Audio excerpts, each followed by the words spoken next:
All right, good morning, everyone. Welcome to the meeting of the Tuolumne County Board of Supervisors for September 21st, 2021. It's budget day. Everybody happy?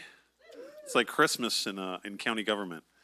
Okay, so I'm going to look to Supervisor Kirk. He's going to lead us in the Pledge of Allegiance. If you'll stand, please. All right, ready to begin. I pledge allegiance to the flag of the United States of America and to the republic for which it stands, one nation, under God, indivisible, with liberty and justice for all.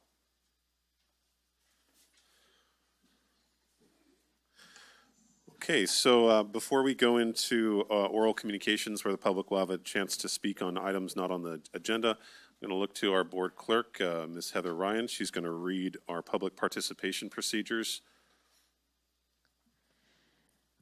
In order to protect the health and safety of our Tuolumne County citizens, this board meeting is open to the public with modifications. Face coverings are required for all attendees regardless of their vaccination status. During the board meeting, citizens physically present who wish to provide public comment will be invited to do so by the board chair. Citizens who are not present and wish to comment should be prepared to use our call-in line at 209-533-6581 to queue for verbal public comment. Options for public access, audio and video live streaming. The public will not have access for public comments via these media options. They are available for audio and visual only. Access Tuolumne County at www.accesstuolumne.org and click Watch Live, or you can watch on Comcast Cable 8. Additional option, Zoom webinar via your computer at https://zoom.us/j/98737385155. Or you can call in at 1-669-900-9128 with webinar ID 987-3738-5155. Please note, Zoom webinar services tends to have a reduced broadcasting delay in comparison to the Access Tuolumne live stream and is suggested for the closest to real-time viewing and listening. Granicus live streaming through the county website is currently unavailable and pending a scheduled maintenance. Important public notice under the Governor's Executive Order N2520 and Order N2920, members of the Board of Supervisors can participate by teleconference. Accessibility requirements: if you need SWIFT special assistance during the board meeting, please call 209-533-6581. Thank you very much. So now we'll move on to oral communications. Our board values public participation and encourages community members to take this time to provide comment on matters of county interest. This section is for comment not related to items on the agenda. The public comment time limit of 3 minutes per speaker applies, and no action may be taken by the board on topics discussed. Your board members are listening carefully to these comments and appreciate you taking the time to make a personal investment in your community. So at this time, I'll invite folks, if you'd like to speak on items on the agenda, please come up to our podium and speak, and then we'll check and see if there's anyone on the phone that would like to speak.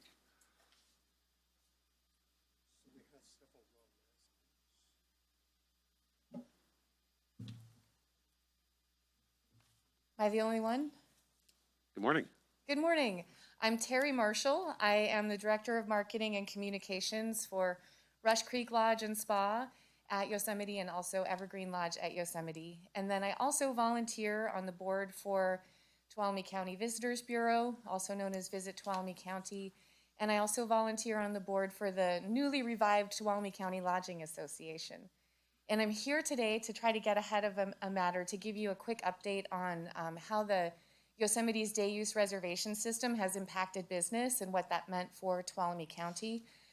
So overall, we saw about 9.5% lower occupancy in this summer period compared to a normal year like 2019. And we did some quick math, and the result is over $100,000 less in TOT to Tuolumne County.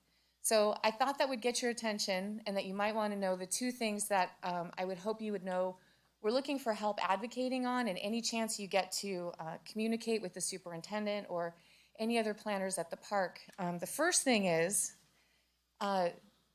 getting tickets, day-use tickets available for gateway lodging businesses. So Aramark, as part of their concessions contract, are exempt from the program, whereas all of the lodging businesses in the gateways still, their guests have to apply.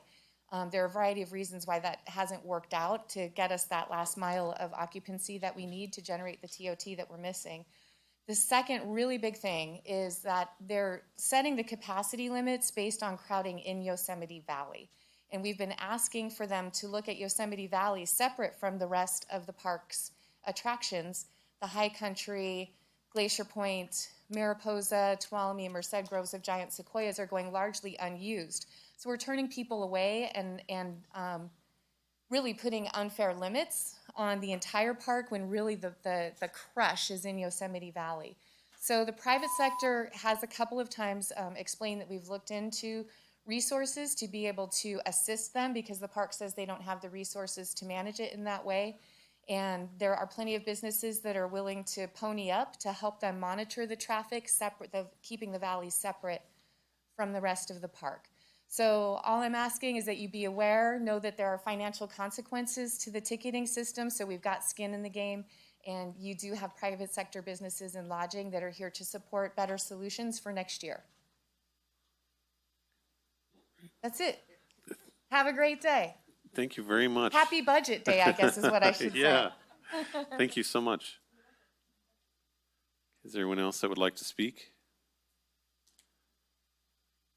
All right. So anyone on the phones that's called in that would like to speak? All right, thank you.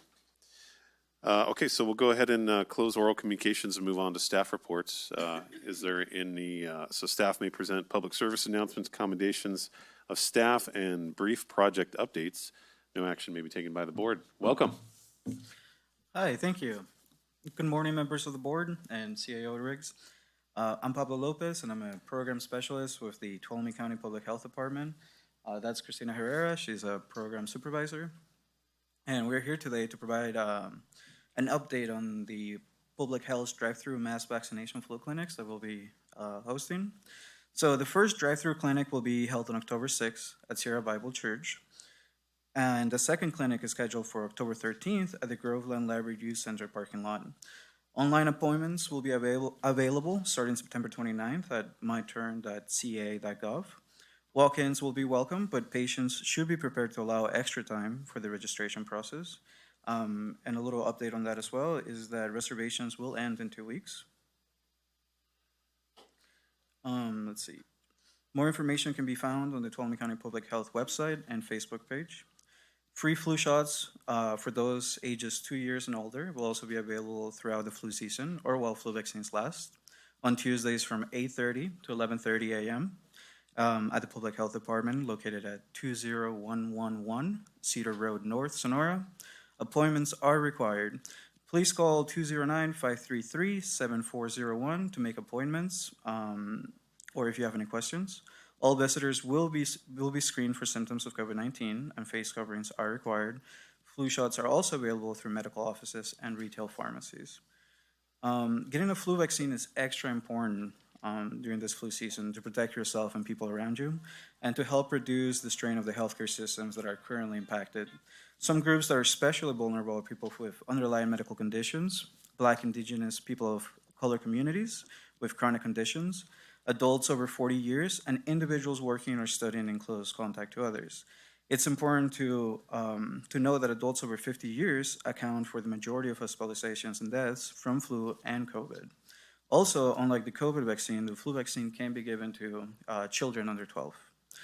Last but not least, I would like to thank the public health staff who are spending many hours planning and conducting the flu clinics. I would also like to offer my gratitude to all the eager and reliable volunteers who continue to help make clinics possible, such as the local community emergency response teams and disaster healthcare volunteers. These community volunteers have been instrumental in stabilizing and supporting the response needed as health systems became impacted. Volunteers who directed traffic, helped with clinical duties, did paperwork, and so much more. You have our deepest gratitude and appreciation for answering the community call for help. And just to reiterate, you can get the flu vaccine for those 2 years and older via the drive-through clinics. on the 6th and the 13th. You can go to our clinics with appointments on Tuesdays from 8:30 to 11:30 a.m. and through medical offices and retail pharmacies. If you have any questions or any concerns, please call 533-7401. Thank you. Thank you very much. So, Pablo, I have one quick question. Yep. Earlier on in the pandemic, there was some concerns about if you had a flu vaccine, could you then get, a COVID vaccine? And I think we've gotten beyond that, but, maybe if you could just express that, can somebody come in and get a flu shot as well as, be vaccinated? Is that good? I will start to my supervisor. Christina Herrera, Public Health. Yes, there was a screening question when we first started vaccinations, but in a few months' time, we found that that guidance went away. So if you are vaccinated or planning to get vaccinated, you can still get your flu shot. Excellent, thank you. And appreciate you recognizing all of the volunteers. They've been doing a tremendous amount of work. They're very helpful, and we're very Thanks. grateful for them. Yeah. Thanks very much. Doing a great job, guys. Okay, welcome. Good morning, everyone, supervisors, Ms. Riggs, Cassandra Jenneke, your district attorney. Today, I just wanted to give some staff updates from the district attorney's office and to give some shout outs for my staff. The Caldor fire has had a very significant impact on California, and I received a call from my supervising district attorney investigator asking to answer that call. So both of my investigators went for 6 days to the Caldor fire to offer mutual aid. They each worked 16-hour days every single day that they were there, and then came right back to work. And so I just wanted to give a shout out to Jeff Snyder and Javier Ramos for the incredible work that they do every day for our office, but also recognizing that there was a need and meeting that need with their own sacrifices. Second, this one's a little bit of a sad one. Friday of last week was our victim witness coordinator, Ginger Martin's, last day with our office. Her and her family decided to make a pivot, and they're going to travel the country and find a place to land somewhere outside of the state of California. So our office is going to have the opportunity to change and grow our victim witness team and our leadership team. So we wish her well. She wouldn't let me come here when she was still with our office to talk about how wonderful she was, but I know this board has always appreciated the work that she's done for the people of Tuolumne County, and I fully anticipate that her replacement will continue to do the same. Third, we had a brand new deputy district attorney start in our office yesterday. Her name is Josephine Williams. She comes to us from UCLA Law. Prior to that, she was a federally certified interpreter in Spanish and French for the court systems throughout the state of California. She spent a lot of time working for the European Union and for the United Nations through a variety of internships. And then, of course, COVID changed her life, much like it changed the rest of ours. So she decided to come back to the States and focus on becoming a deputy DA. And she's going to do that with our office. So as always, we're incredibly grateful to our support staff and our victim witness staff and all of our attorneys who continue to support justice in Tuolumne County. They've stuck with us through low staffing and high cases, and I just want them to know that I really appreciate what they do for us, and I know that the people of Tuolumne County do as well. This will be the first time in several years that our office will be completely staffed, so it's very exciting. So, thank you. Thank you very much, and glad to hear, well, sorry to hear we lost one person, but glad to hear about some of those other changes. So, good morning. Good morning, Board. Dory Beats, Tuolumne County Office of Emergency Services Coordinator. I have 2 items for you. First and foremost, I want to remind everyone that it's National Preparedness Month. And this is a month that we observe in September to raise awareness about the importance of preparing for disasters and emergencies that could happen in any time. The 2021 theme is Prepare to Protect. Preparing for disasters is protecting everyone you love. Our office has been updating information about preparedness on social media this month, and we like to include a few reminders. Make a plan. Talk to your friends and family about how you will communicate before, during, and after a disaster. Build a kit. Gather supplies that will last for several days after a disaster for everyone living in your home. Don't forget to consider the unique needs each person or pet may have in case you have to evacuate quickly. Low cost and no cost preparedness. Natural disasters don't wait for a convenient time. Preparing for them shouldn't wait either. Starting today by signing up for alerts, safeguarding important documents, and taking other low cost or no cost preparedness actions to lessen the impact of disasters and emergencies for you and your family. And lastly, teach youth about preparedness. Talk to your kids about preparing for emergencies and what to do in case you are separated. Reassure them by providing information about how they can get involved. The one area we would really like the public to help us is to sign up for our emergency alerts. I have handouts that are out, but we also have this available online. It is specific to the emergency alert notification here in Tuolumne County. For those that want to sign up, you can go to www.tuolumnecounty.ca.gov/emergency alerts. You can also download on your mobile app the Everbridge and search Tuolumne County Emergency Alerts and sign up that way. We ask everyone, even all of our county employees, to sign up and to make sure we have a way to contact you in the event of an emergency. While we celebrate Preparedness Month in September, we should work that every month that we make our family and our community prepared. So join us in getting your family, your household, and your community ready for the next disaster or emergency. The other item that OES would like to support and announce, the Tuolumne County Sheriff's Community Service Unit. They are an organization that has assisted OES volunteering at our heat-related centers and also in answering our public information line during our EOC activation, most recently during the Washington fire. But the Tuolumne County Sheriff's Community Service Unit would like to invite you to participate in this year's Promote and Honor Tuolumne County First Responders. And this event will be held Saturday, October 2nd, down at Mother Lode Fairgrounds from 10 a.m. to 4 p.m. All law enforcement, fire, EMS, public utilities, hospital agencies, and more will be invited. And we'd like you to join us in celebrating those agencies and honoring these fine men and women who serve our community. We have flyers around and more information that we can provide. So thank you. Thanks very much. Hello. Hi, I'm Debbie Batista, Register of Voters, and I just want to kind of give you a recap of the September 14th election. It's not quite over yet. We're still receiving ballots from other counties. We want to thank El Dorado County because they set up different stations for our emergency firefighters to be able to vote in El Dorado County, but be sent to Tuolumne County, and we were able to count their ballots. And we received about 10 of those, so that's really positive, so that those people had the opportunity to vote. We actually received another one from Shasta County. So about a little over 25,000 of our 35,000 voters voted so far, about 72%. We're really high. If we're not the number one in the state, we're in the top couple of the state. So thank you, Tuolumne County voters, for getting out there and letting your voice be heard. We probably have another week or so before I certify because we have to wait for all of the votes to come in.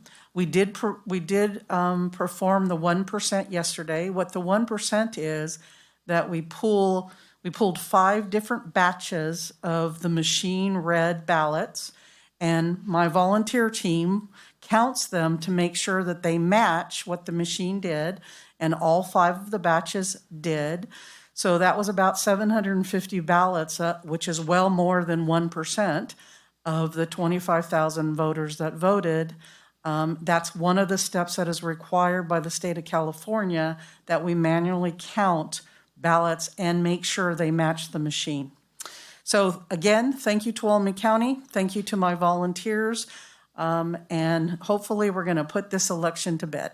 Thank you. Thank you. Okay, are there any other staff reports? All right. If there are no other staff reports, thank you very much, everyone. We'll move on to the consent calendar. Ms. Ryan, would you care to read our consent items for us? Item number 1, approving the minutes of the September 14, 2021 meeting. Item number 2, approving of a Starview Adolescent Center Residential Services Agreement for fiscal year 2021-2022, commencing on July 1st, 2021, in an amount not to exceed $235,000, requesting the board chair to sign the agreement and authorize county administrative officer to sign all related amendments and documents. Item number 3, approving an agreement with California Forward in an amount not to exceed $40,000 for a community outreach program related to the Central Sierra Broadband Roadmap.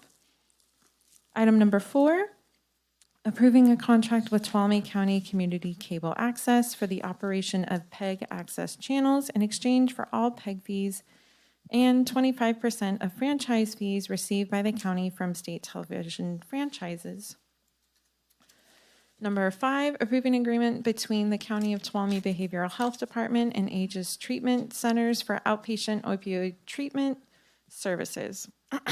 Number 6, adopting Resolution 91-21, expressing disapproval of California Department of Public Health vaccine mandates.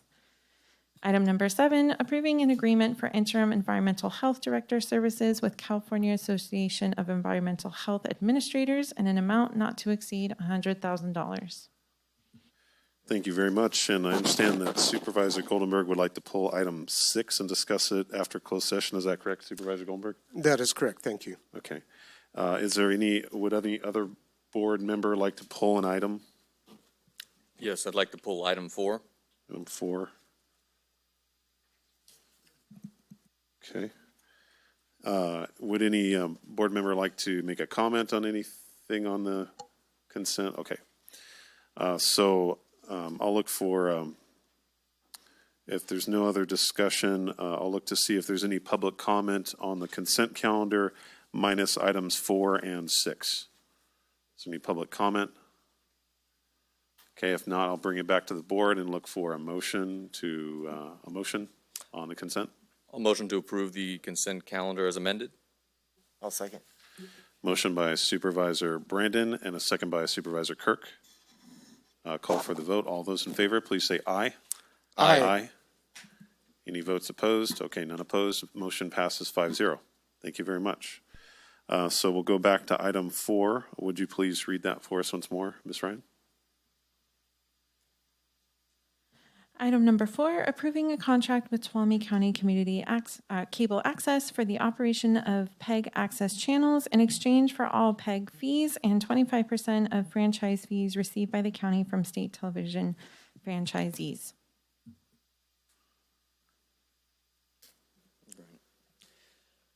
Well, I guess I'll start on this.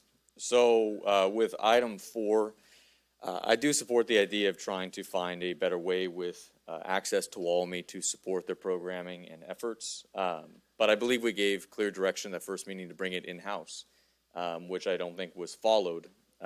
It's a lot of money for, I think, what we're getting. And it looks to be that we are going to be double charged, at least as I read through the contract, $75 an hour. I didn't see any provision that said the county wouldn't be charged for that. Supervisor Aff, was there? The contract is for a certain amount for a certain number of hours. If we want more than that, then you go to the schedule and look at the contract amount, how much it is an hour, and pay that over. But the contract is for a lot more than what we're getting right now. Okay, well, thank you for clarifying that. Anyway, same as the last meeting, I'd like to see us be able to start small with this, and it's just not at a level that I can support right now. Okay, so if there's any more discussion on that, otherwise, okay. Since we're discussing it, this might be more for council, but I noticed on the contract, it's a 4-year contract. Is that typical with other contract extension renewals that we do? The contract term varies, so it just depends. One thing I will note, my recollection from the board's direction was that this process would be a 1-year program, and then we would reconsider whether that was working or whether or not to bring the position in-house. So Of course, if it's working, then you can just continue on with the contract because the term would allow for that. So do we need to put that in this contract that we're gonna relook at this in a year, or do we need to make a one-year contract? I Let get me- that, that's let kind of me where pull- my, Okay, let me pull up. okay. Oh, Chris. It is a one-year contract. It's extendable for other year, additional years. So if it's the a 1 parties- year, and then next year it could go for the full, for 3 more to make that 4-year contract. Correct, and that's typical, just to keep the contract open if the parties want to continue that. But it's essentially a one-year agreement. It does take extension. Okay, thank you for that. Okay. Are you going to ask for comments from the? I can't. Would you prefer public comment first? Yeah. Or okay. Is there any public comment on item 4? Any phone calls? Okay. Bring it back. Supervisor Half. I'd like to move that we approve this contract as written. Have a motion. Do I have a second? I'll second. Okay, I have a motion by Supervisor Half and a second by Supervisor Goldenberg. I'll go ahead and call for the vote. All those in favor, please say aye. Aye. Aye. Opposed? Nay.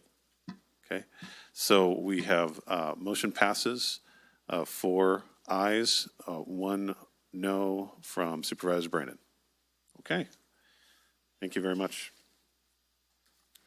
Okay, so I think, no, correct me if I'm wrong, Tracy, Ms. Riggs.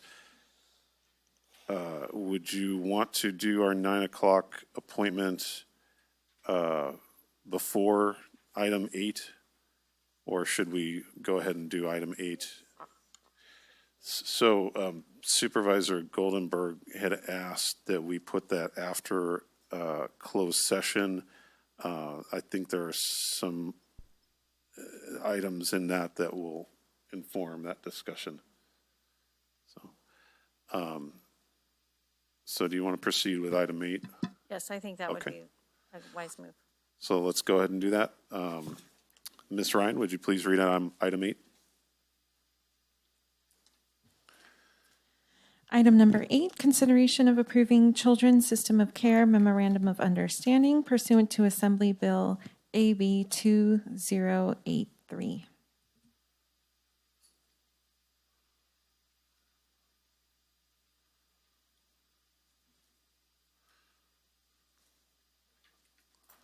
Morning.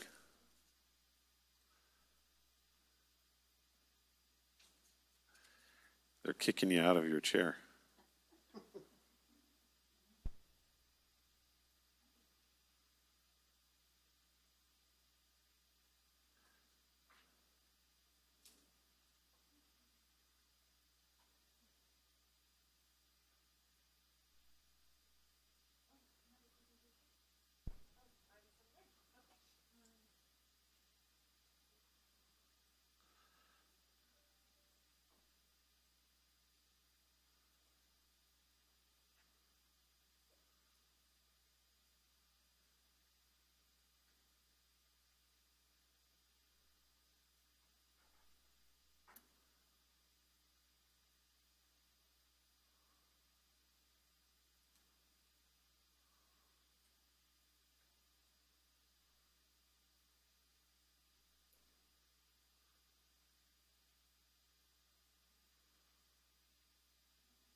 It's okay.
Okay. Good morning. So we'll go ahead and, this is a public hearing, correct? Oh, okay. All right. I thought that seemed odd to me. Good morning.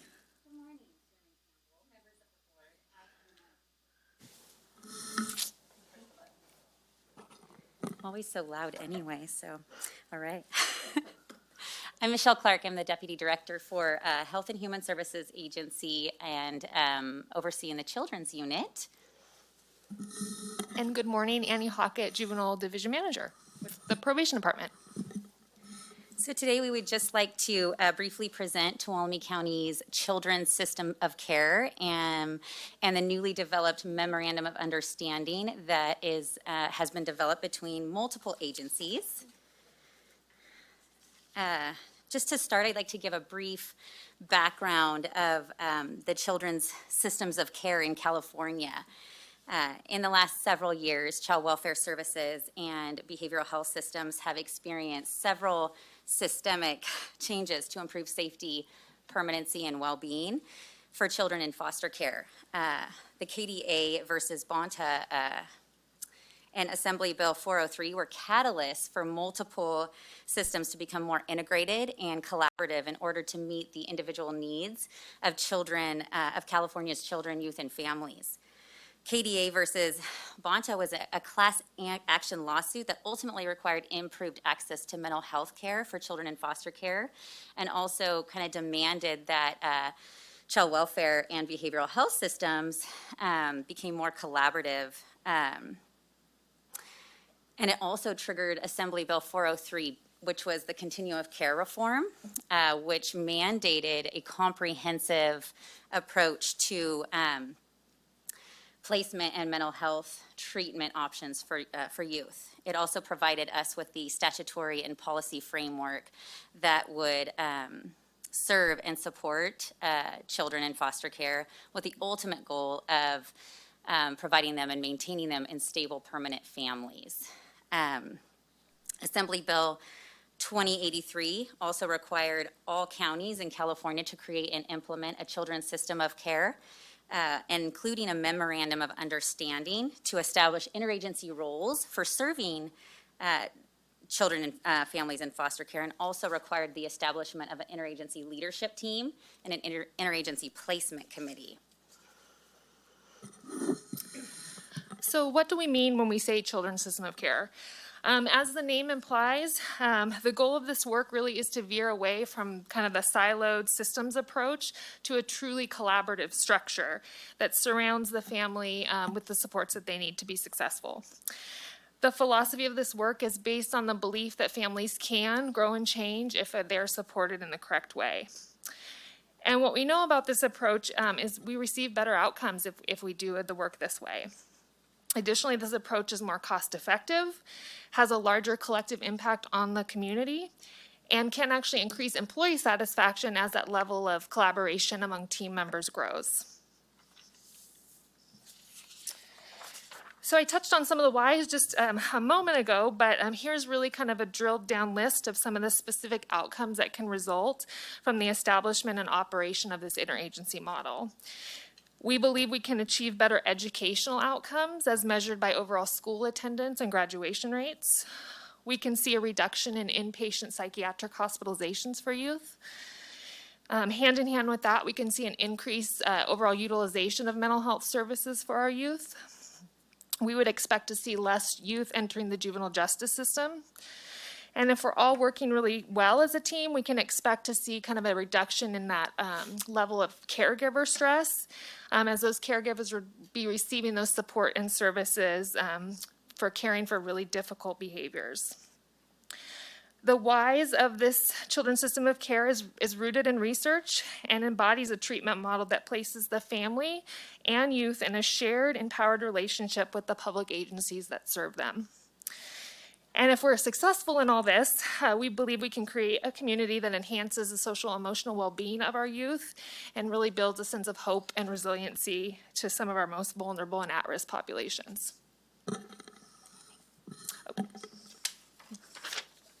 So here you can see the list of our partners in this work.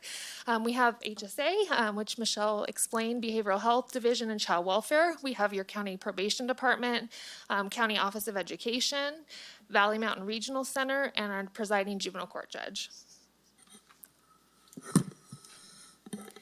So for several months, we have been really hammering out the goals that are included in our Memorandum of Understanding. And it's really the intent to address systemic barriers and create a uniform service approach.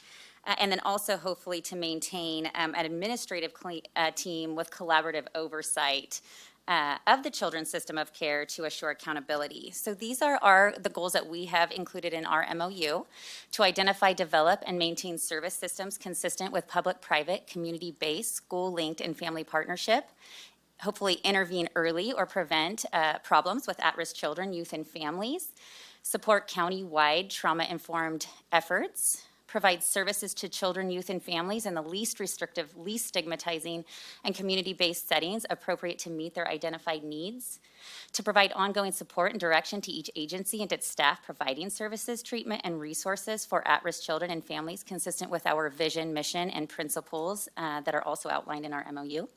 Ensure that the voices, experiences, and wisdom of foster youth, their families, and caregivers are incorporated into the collaborations and partnerships captured by the agreement. And finally, to ensure appropriate treatment and rehabilitation services for children, youth, and families in conjunction with appropriate court sanctions while ensuring the safety of the family, client, and community. So this kind of just gives you an idea of where we started and where we're going. We kicked this off a year ago this month, and after securing a contracted consultant, Richard Connect, who is a consultant with integrated human services agencies, and he really has the expertise kind of doing this interagency work. So we immediately established our interagency leadership team that also includes leaders from all of those different agencies that Annie mentioned, as well as the juvenile court judge, to hopefully support the overall decision-making of the MOU, and then also ensure the resources and the protocols that we need. Alongside this, the advisory team was also established, and that really makes up that is a team that is made up of interagency managers, senior managers from all of those agencies. And this team really leads the interagency kind of planning and designing and for shared processes, and then also teaming and assessment. And then now that we have developed our MOU, we are really hoping that to begin living it, but then also really need to kind of start really doing some of that collective training around teaming and decision-making and transitioning and those sorts of things. So that's where we have come in a year. So we're very excited. A lot of work has been done. So yeah, as Michelle mentioned, we've been at this for a little bit, and here is essentially kind of a list of what we've accomplished thus far. We've completed our MOU, which was provided to this board as part of this presentation. We've worked to develop a universal release of information, which is essentially consolidated all of our individual ROIs into one. We've developed a data dashboard so that we can really monitor those key outcome measures to see if the work we're doing is making that difference we hope for. We've provided staff training on the system of care principles and practices just to ensure that we're all speaking the same language and we have those common goals in mind.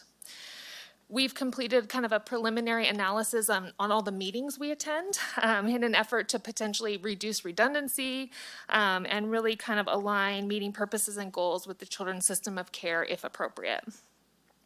And in the midst of doing all this, we had a mandate come out, which required us to develop and implement a 24/7 kind of crisis response team for children currently in foster care, former foster youth, and caregivers. So the system is up and running. FERS is, as you can see up on the slide.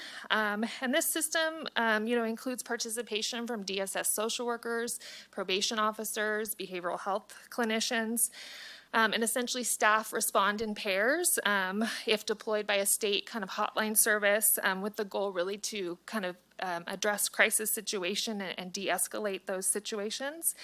The overall goal in that would really be to reduce law enforcement involvement, prevent psychiatric hospitalizations if possible, and really ensure that placement stability. So some of the things that the Board of Supervisors can expect moving forward is really hopefully improve collaboration and communication, and really to address those gaps in our resources that may also come through joint, contracts, and that would be supported by your children's system of care. Items brought before the board may be connected to that are connected to serving children and families may link to the children's systems of care. As more services and support become holistic and uniform. And then some of the examples of where the board might see that linkage is through maybe child abuse prevention, mental health and SUD commission processes, juvenile justice grants, and school-related mental health services. So at this point, does the board have any questions for us? Any questions? Okay. I don't see any So- question. Oh, sorry. No, I don't have any questions, but I have a few comments. Okay.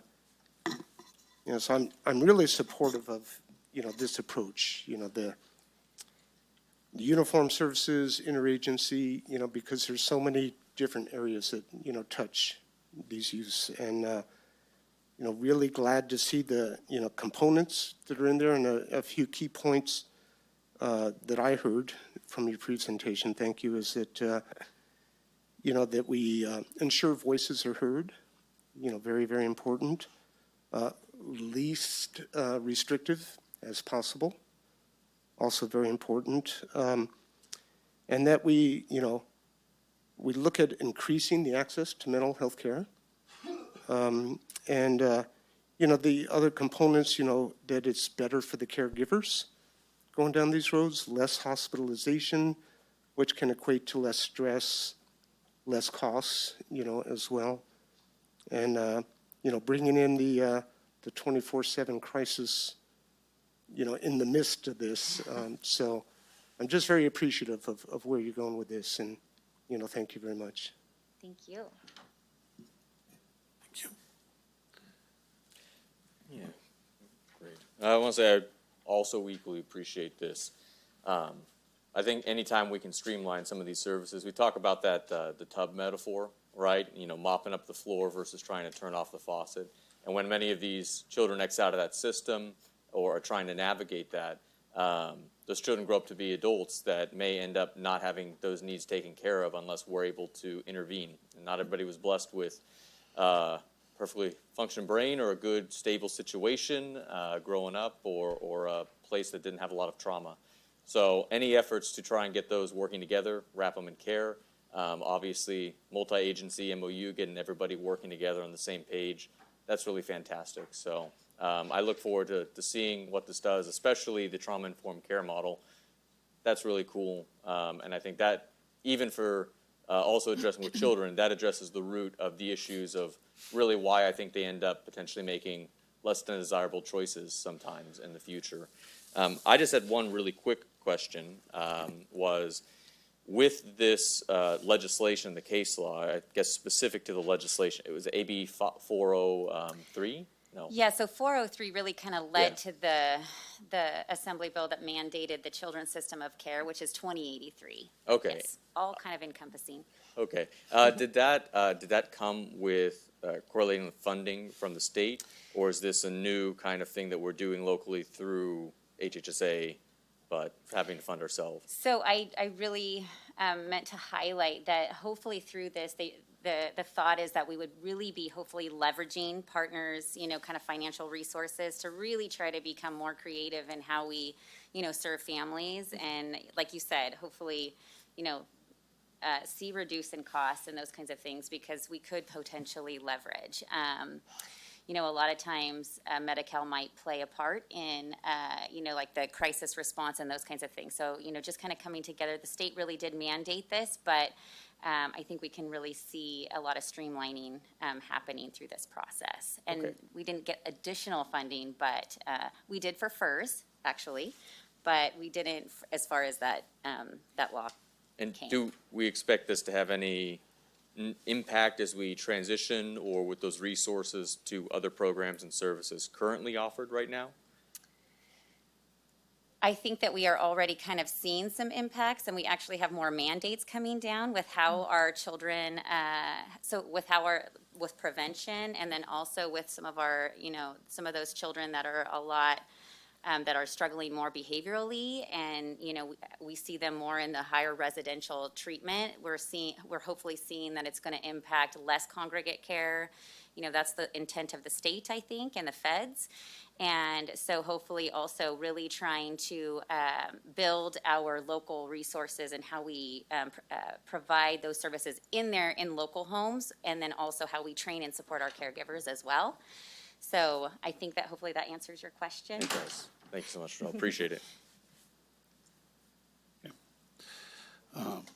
Yeah.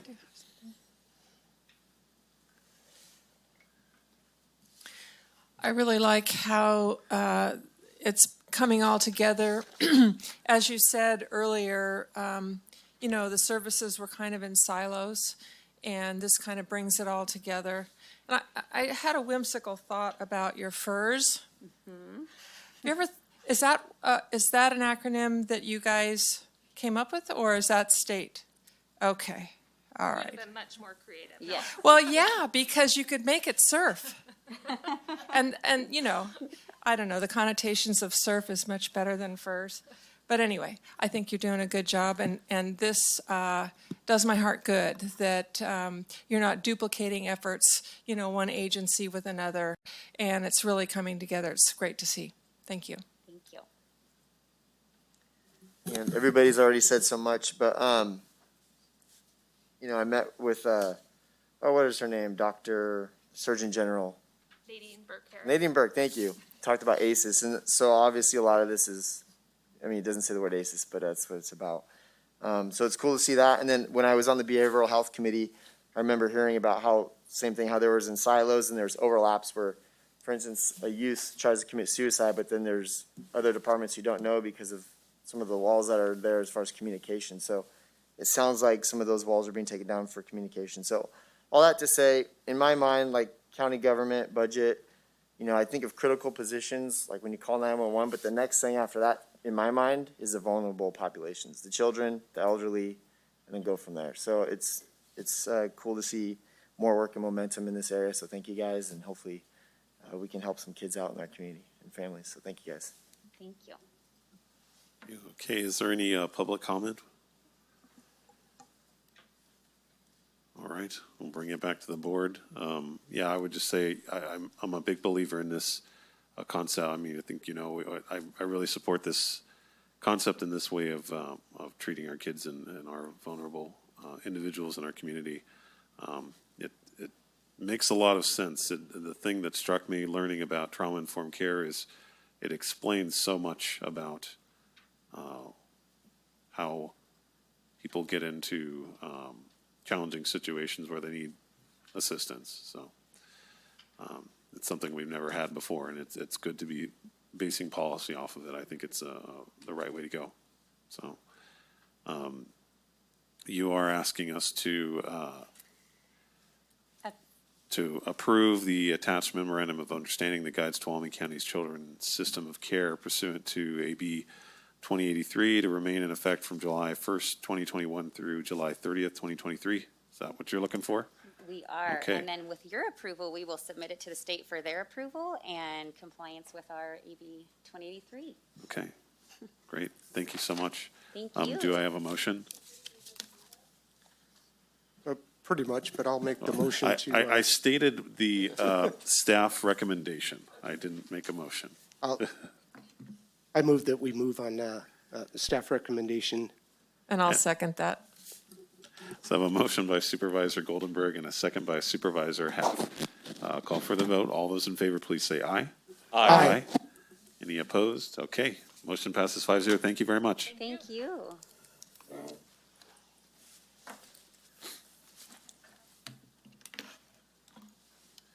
Okay, so I'll just look real quick. How long do you expect your presentation to take? Without any interruptions or questions, our staff could get through this presentation in 30 minutes or less. Okay. So what I'll- Anything beyond that, I mean, our presentations, we aim for all of us, department heads and our staff, everyone, 20 minutes or less for the presentation. So if we talk through it, it will go quickly. We do know that there's an item that Supervisor Brandon has handed out that is also available in the back of the room for the public that he would like to review with your board. That's separate from our presentation. So we need 20 minutes. That doesn't include any questions or comments. Okay, so what I'll suggest is you go through your presentation and maybe we take a little break and then come back and discuss. Is that okay? All right. Okay, well, welcome and good morning. Hey. Oh, yes, actually, I guess we'll need to tell people what we're talking about right now. Might not be a bad idea. 9 a.m. public hearing, consideration of approving the fiscal year 2021-2022 budget with personnel recommendations as outlined in the budget document, classification listing, capital projects lists, appropriation limit computation method, and resulting limit as recommended by the county auditor, controller, and adopt resolution 9221. Okay. Good morning, Tracy Riggs, County Administrator's Office. Let's go ahead and open the public hearing. Oh, sorry, yes, So we'll go ahead and open the public hearing. Welcome and good morning. that is important. Okay, so today, with me today, we have Dory Beats, who is a senior analyst there on the end of the table. Jason Terry, another senior analyst. We have Eric Earhart, who's Assistant County Administrator. I'm Tracy Riggs, and beside me is our Auditor Controller, Debbie Batista. So today is a public hearing to consider the formal adoption of the fiscal year 21-22 budget. And before we get started, what I do want to make sure that I take the time to do, because it is important, development of this budget, and it is online and it's in the binders that have been provided to the board, and they are at the library as well. It's practically a year of development. It takes time and working with your board and developing this. And so I just want to make sure that I say thank you to all of not only my immediate coworkers and Debbie sitting next to me, but every single person who touches this and has influence on this. And it's pretty much just about every employee within our system, as well as the public who speaks into this when they come to our meetings and they communicate with you. So thank you to everyone for the time that they took. There's a lot of weekends times at my own staff here, and I know other departments do that. And so thank you to my coworkers, my immediate coworkers, and then those not immediately in my office for all the work and the time that they invest in making this the document that it does that we will review with you today. So we'll get started. With that being said, the mission statement that we have, and we include this because we do feel it's important that we all remind not only ourselves but everyone else as to what is the mission statement for our county and our board? And that is to create a healthy and safe community, exercise natural, cultural, and financial resource stewardship, promote economic prosperity, and enhance the quality of life. So we wanted to start with how many meetings and how many times publicly have we had this discussion? And there's over 15 different times that we've had a discussion related to budget. And this does not include the individual conversations, whether you have them with different people, department heads, the different staff, as well as those that you meet out in the community who also give you their thoughts on that. And the point being, there's been a lot of opportunity for also, because of these public meetings, for the community and those who are concerned and invested in how this budget is developed, for them to speak into this. So as you can see, I think we counted, there's like 15 different board meetings here.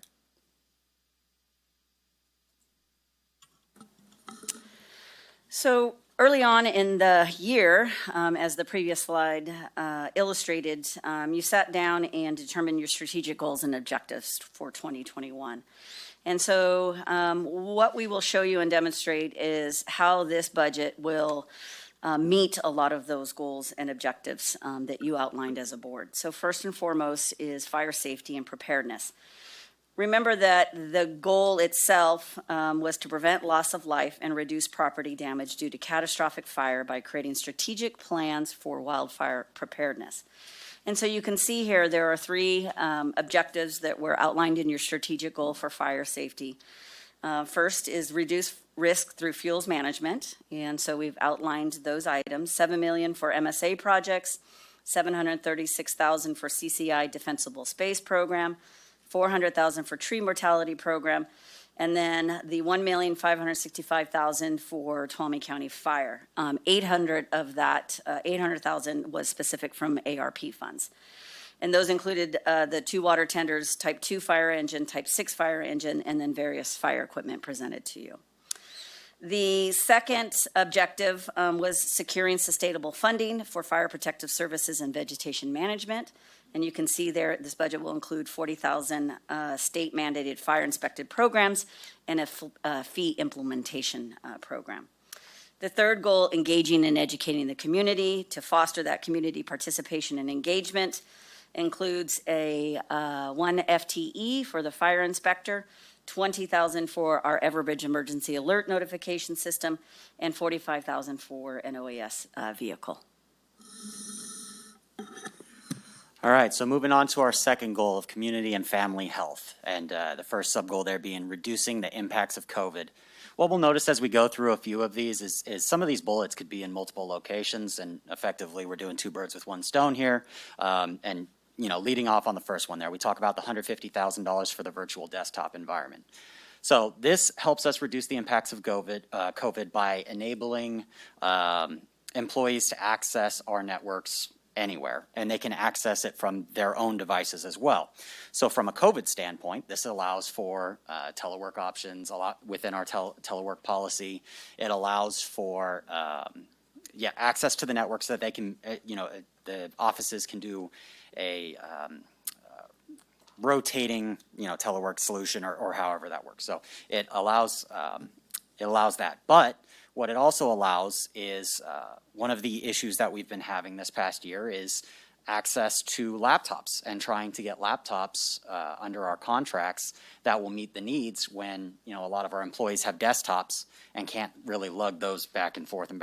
So implementing this type of environment will allow for the employees to also be able to access the network and do their work on other devices, which helps our IT as they're scrambling to lend out the few loaners we have and get those laptops in.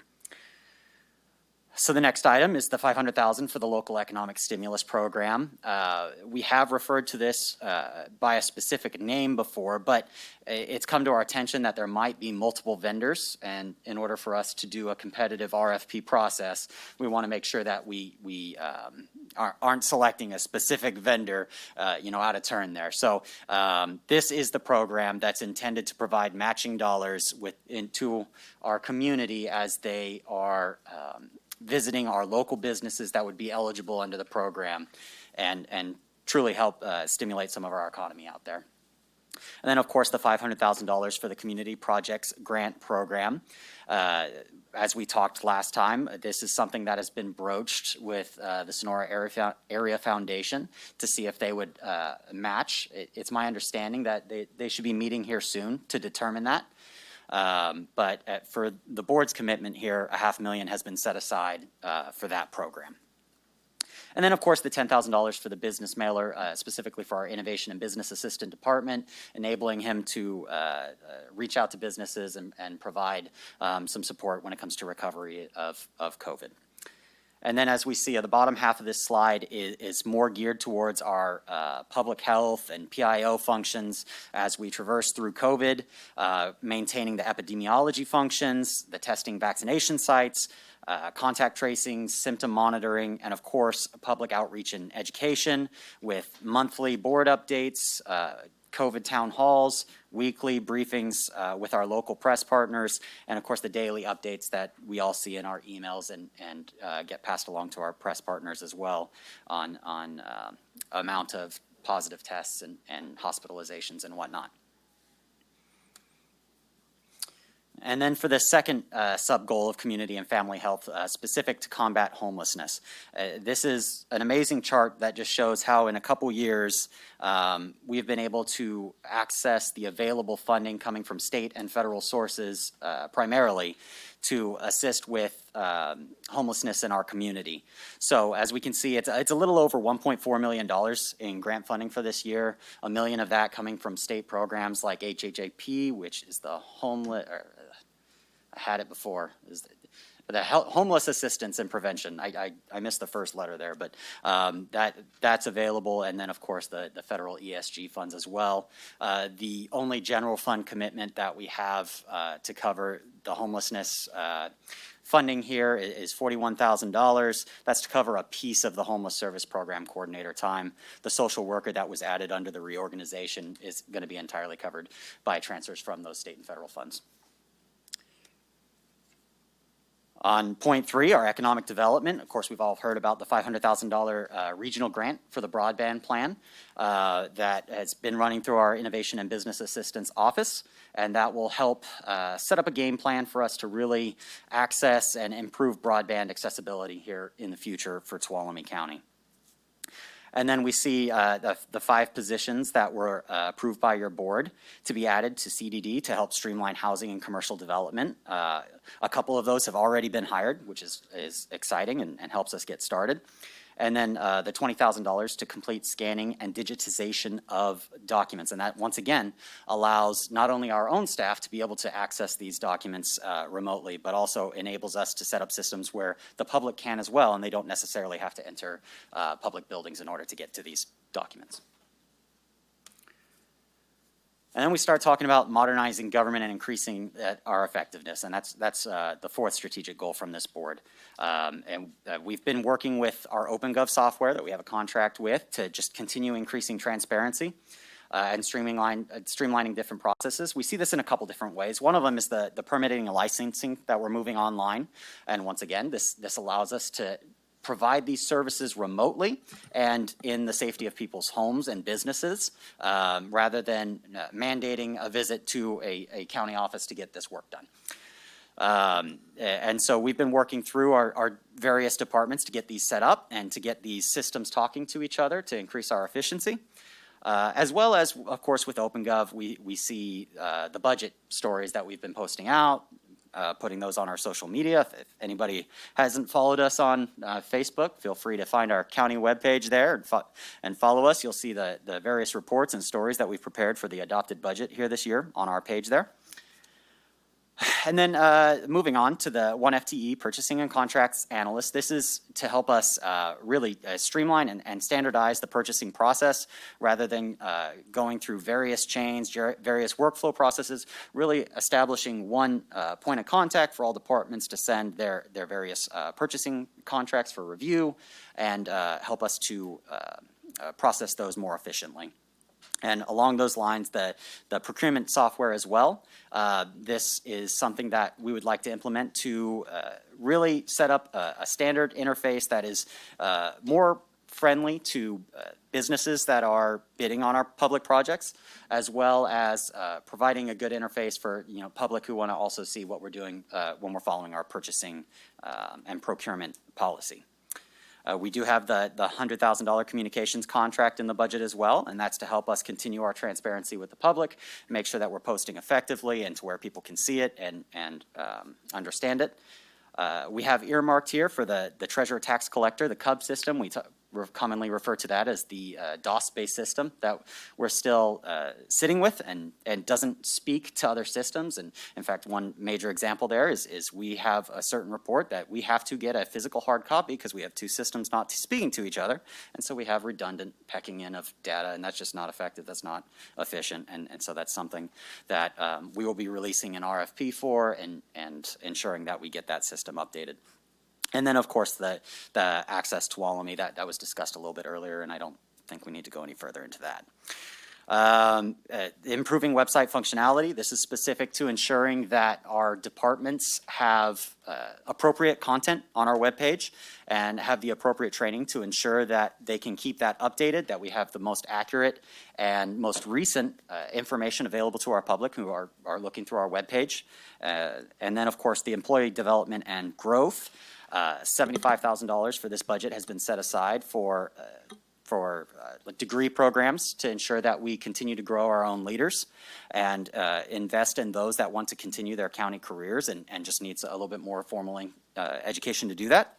And as well as the $860,000 for departmental training, much of which we'll find, we have lawyers, we have engineers, we have police officers, there's state and federal mandated training, there is license requirements that you need to have under those, and of course, even if there isn't license, we want to ensure that our staff have appropriate training levels to conduct the mission that they are here in the county to do. And then a little bit more for modernizing government. We, of course, talked about the disaster recovery solution, ensuring that from a cybersecurity standpoint that we are prepared, that any downtime we may have to suffer in the future will be mitigated, and that our systems are appropriately protected as we move forward in the future. And the discussion, of course, of the one FTE IT security administrator, ensuring we have a dedicated individual within the county to make sure that our cybersecurity needs are being met. And then the employee recruitment and retention strategy. We talked about the director of employee development. This is somebody who would be available. Specifically, one of the goals would be to try and curb the retention and turnaround that we currently have in the county. And we've discussed, of course, that here currently about 50% of our employees have been with the county for 5 years or less, and so we want a little bit of longevity where appropriate, and make sure that folks have the appropriate coaching, mentoring, and career path that they're looking for when they're employed here at the county in order to better provide services to our community, our constituents. And then we have some money set aside for hiring incentives. That's once again for those positions that may be hard to hire. And then we talked last meeting about the Health and Human Services reorganization, all but the homelessness or Homeless Services Programs Coordinator being covered by the HHSA funding. And then we talked a little bit about our recruitment and retention subcommittees. These are committees that we have passionate employees. Nobody is being mandated to join any of these. These are people that are passionate about, I'll just pick one, workplace culture, that want to ensure that they can bring ideas forward and really providing that space where they can bring those ideas forward, where we can help improve our organization with their ideas. And then the fifth and final strategic goal here that we're going to talk about is roads and infrastructure, and we're talking about, of course, the public infrastructure like roads, but also our capital, our buildings and infrastructure like that.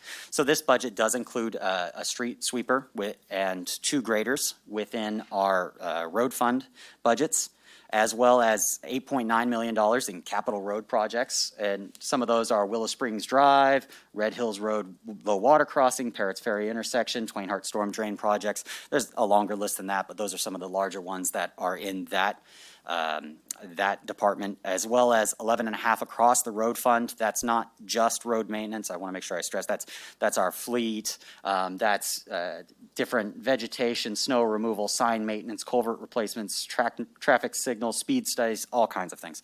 But $5 million approximately is specific to road maintenance there. And then when we go to look at our capital side, our capital buildings, we have included 1 facility supervisor. That was part of the recommended budget. That individual has already been hired and is with us today. And then we have 1 FTE groundskeeper. Unless I'm majorly mistaken, that'll double our groundskeepers for the county, which is vital support that's needed as it comes to that work. We have a little over $500,000 for the space needs study, design documents, cost estimates. That's not just a plan that says, okay, here.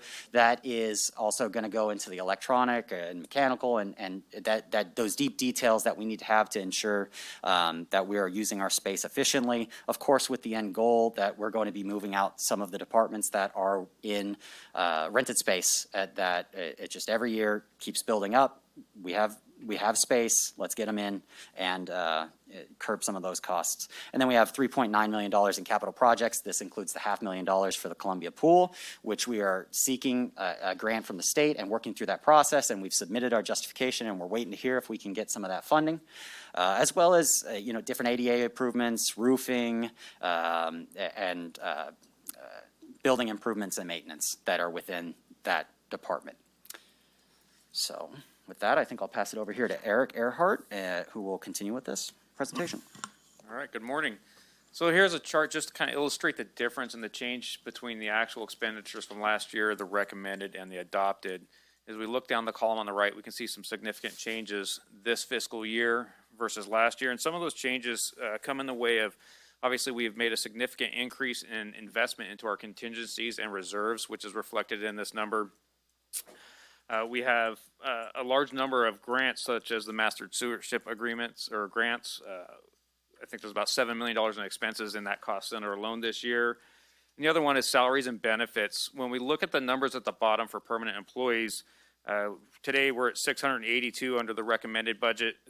As of this morning, we have about 110 vacancies of that 682 positions. So when we create the budget, we budget for the positions as if we're going to fill them, where we obviously know with the actual number there, they were not filled throughout the whole year, which is, again, driving that change and that difference in the overall cost.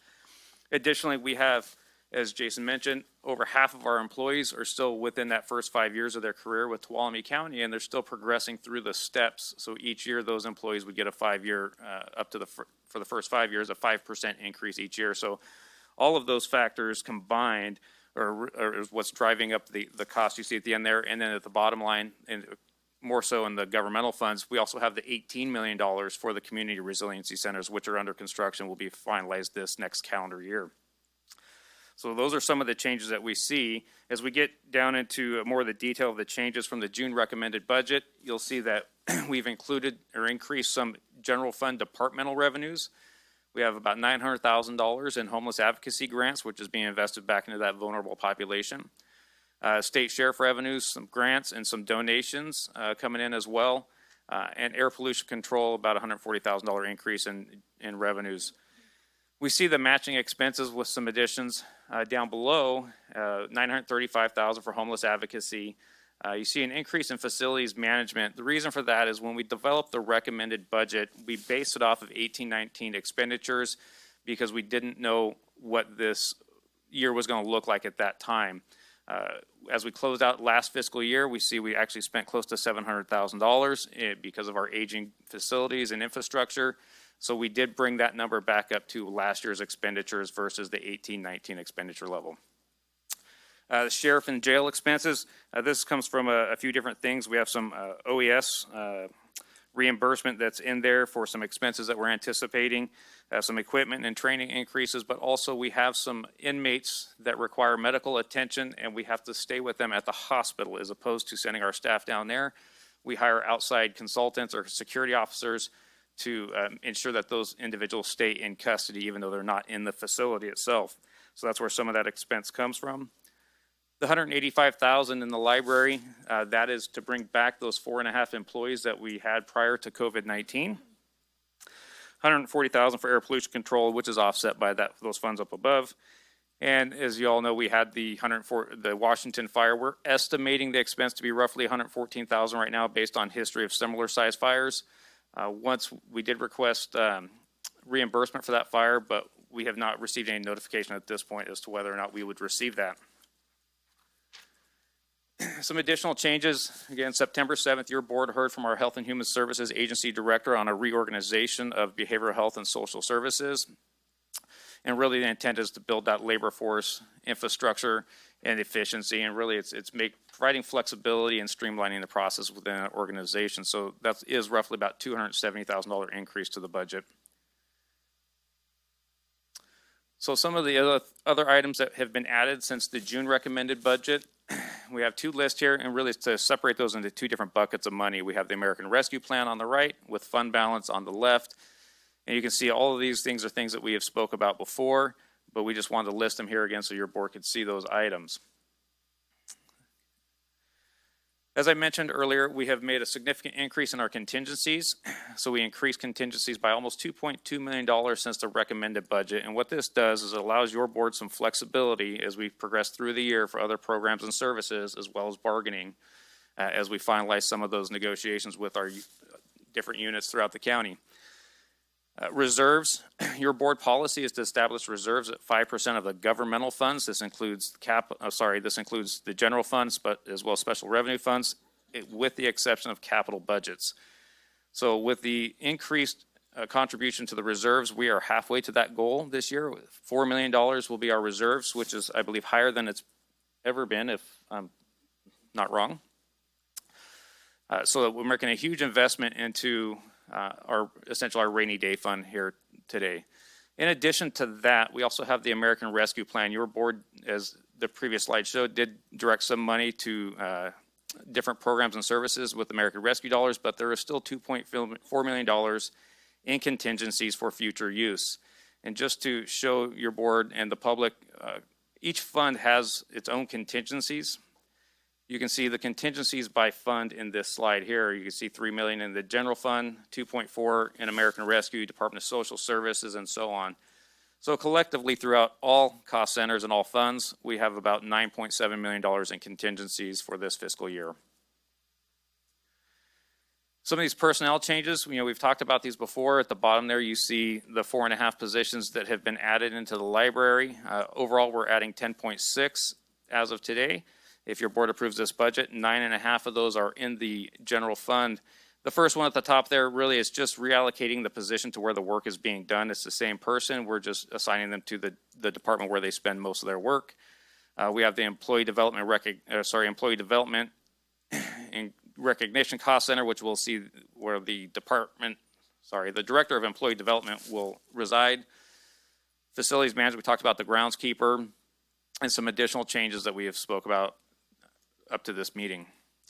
Within the behavioral health and social services cost center, we see a lot of changes, but the net change really is 1.1 positions being added. So there's a lot of balancing out there, but really does go to show that our Health and Human Services Agency director is being very strategic in how she's and her team on how they're applying their resources. So with that, that really formalizes the high-level overview, and next we're going to talk about the Office of the Public Defender.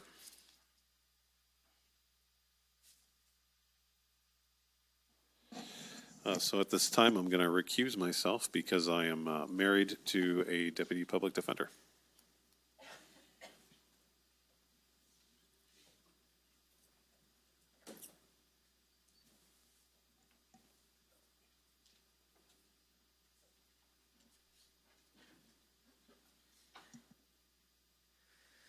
Okay, just real quick, we'll review the Office of Public Defender. The total appropriations for this fiscal year would be just over $1.6 million. Really, there are no changes since your board last saw this at the recommended budget. Revenues did increase by $166,000 since the last fiscal year. Part of that is AB 109 funding, as well as some indigent defense funding. That's really being offset by some increased witness expenses for some extraordinary cases that we're seeing, with a total of 9 full-time employees. Next would be the conflict division. This is where our 2 conflict attorneys reside, as well as the contract for the 3rd level contract services. So when those 2 cannot provide the services, we contract out for services on that as well. And there's 2 full-time employees in this, as I stated. So with that, is there any questions on the public defender or the public defender's conflict division from the board? Any questions? Questions, any comments? Do we need to open up to the public? Any public discussion, any comments? Anybody on the phone? All right, we'll bring it back to the board, so I'll need a motion. I'd like to move that we approve the resolution adopting the fiscal year 21-22 adopted budget limited to the Office of the Public Defender. I'll second. All right, so we got a motion by Supervisor Half, second by Goldenberg. All those in favor say aye. Aye. Aye. Aye. And Campbell is recused himself. Now we'll go get Supervisor Campbell.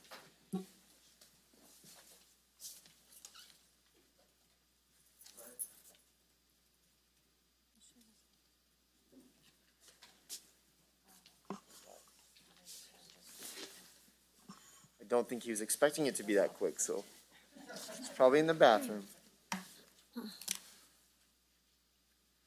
Ryan, if you can hear me from the bathroom, we're talking about you.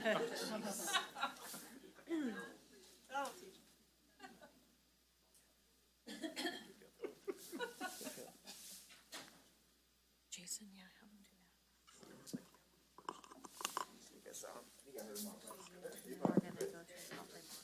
We're sneaky. We've only had 15 meetings to get to here. All right.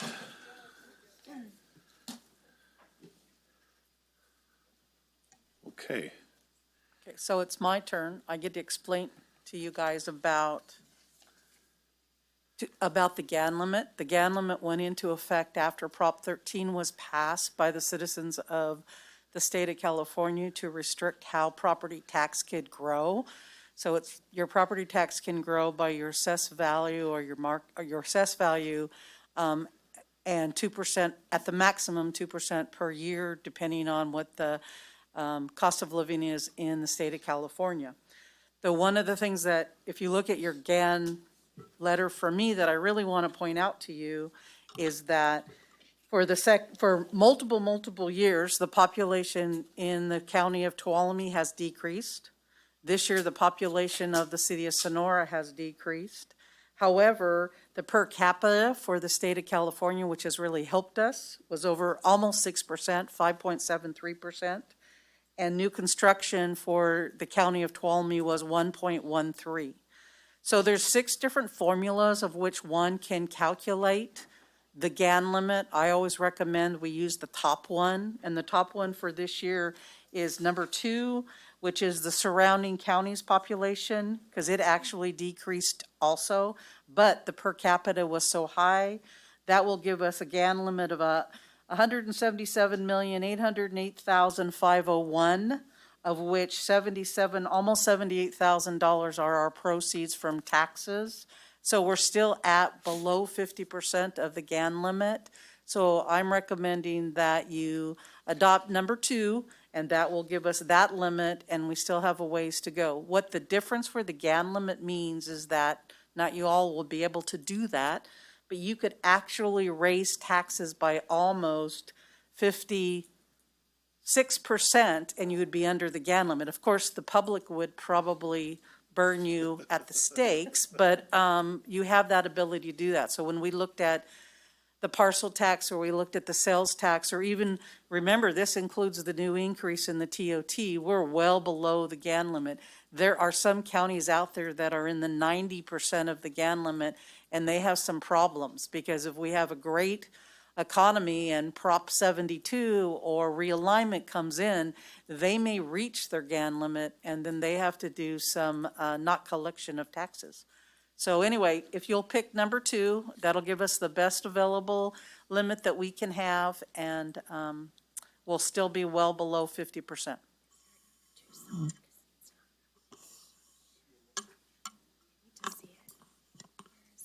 Okay. Hey, Debbie, is that on attachment H? Is that where all that is? Okay. Yes.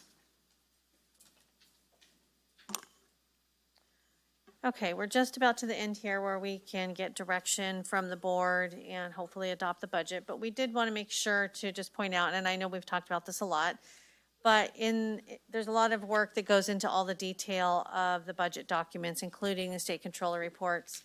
So in the event that your board does want to change the budget that's being presented to you today, what we would need to do is get clear direction from your board. We would take a break.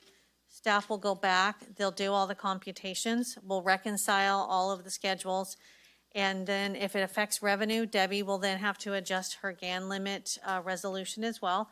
Once we get everything reconciled and everything's worked out, we then return to the board. We present those to your board, and then we ask for you to adopt the budget with the changes that the board had directed. So just to make sure your board's aware of that, I know we've talked about it. And we've also talked about and after the adopted budget, then it takes 4/5 vote to change the budget throughout the year. And I do believe we have one more slide, and then So we are asking, so staff is requesting that your board would approve the budget, the fiscal year 21-22 adopted budget, accepting those that have already been approved for the Office of the Public Defender.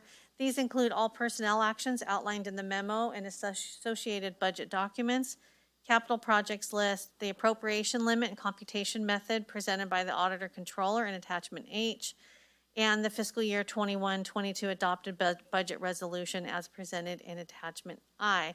As it says on there, there is a copy of this budget package online. It has been online for some time and will remain there for individuals. If they want to go in there, they can actually really kind of dig into the county departments and take a look at the My Stories as well, where they give a little more detail. With that being said, I do know that Supervisor Brandon does have a package that he would like to review with your board, and then we and all the department heads are here to answer any questions. Thank you so much for your time. Thank you very much. Yeah, and so what I wanted to do is start out, if there's any kind of questions, so we can kind of hold our direction until we hear from the public, if that's the will of the board. But are there any questions for staff on what was presented? Anything in that regard? Anyone? Okay. Supervisor Brandon. Thank you. I had one question about the Director of Employee Development position.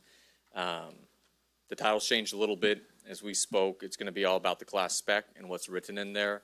And in reading through the class spec, it doesn't seem to have much about actually doing recruitment. It talks about recruitment strategy and working with departments on that, but not actually being a recruiter, which is where most of the conversations I had about that position centered. Okay, thank you for the question. So for me, the focus is not on recruitment. The focus is on retention and growth. However, the intent would be any recruitment for this would not be the daily recruitments our HR department is doing for all of the positions. It would be for those hard-to-fill positions, for them to work directly with the department heads, develop a plan and a strategy, and essentially have an in-house kind of what they refer to as a headhunter. So they go out and start trying to really steal staff from other places. That is the intent for only those very high-level, hard-to-fill positions. So otherwise, it is about focusing on our engaged employees and really giving them the time for some coaching and mentoring and growth and focusing on retention. So where can you direct me to the class part that would talk about doing those targeted recruitments? And I guess the other question is, will we still be hiring any type of recruitment firm or effort in doing that privately? Sorry, so these are only an example of duties. They are not the only duties that they do, so that's why it says example of, and we can change it if your board wants to put a little more focus on recruitment of high-level classifications. But it does have in there in the very first one where it says it starts with plans and organizes, in the second line, including recruitment and selection. So we didn't go specifically into like headhunting, but it is in there about recruitment and selection and assisting with that on an as-needed basis. And I can't remember all the items we put in here, but we can modify it. If you would like a little bit stronger language, you can direct us to put that in there, and it can be included in the packet that you, or the whole package that you approve for the budget. Yeah. Just a comment on that, and then I don't really have any more with the rest of the budget, is just I imagined the development and retention stuff as kind of an accessory part of that position. I think because of Title 17, it's changing my whole vocabulary. An accessory use of that position to be able to work on retention and the programs we mentioned where they might be able to cross-train and do stuff like that. But the primary goal was recruitment, and it seems to be completely flipped to the opposite from, because every discussion I had about it was talking about the costs of recruiting these employees and how this would save money by not having to hire a recruiter for those positions. Maybe it was just we were very limited on only talking about one aspect of it. I would definitely like to see that incorporated, because to me, that's why I voted to support that position. Okay. Maybe there was some miscommunication, because I'm not sure if the rest of the board feels that that's what the focus was on. It is just one point that I made of there could be some cost savings by not having to hire recruiters, by having this individual doing those hard-to-fill positions and going out and doing more of the headhunting type of work so that we wouldn't pay someone else to do it. Yeah. But for me, it was not the primary focus. The primary focus is about employee growth and retention and development. So we spend so much time on those who are not committed to the organization or not engaged, and we have a lot of personnel actions that we spend a lot of time on. This person would be focused on those who are engaged, those individuals that are showing up every day and doing their work. They're the quiet people that often get forgotten in an organization, and we want to make sure they know they're not forgotten, that they are appreciated and they are valued, and we want to keep them, and we want to help them develop themselves for promotion in the future. Sorry. So I'll just weigh in briefly here. I too had a certain perception that, there was going to be a little more emphasis on recruitment.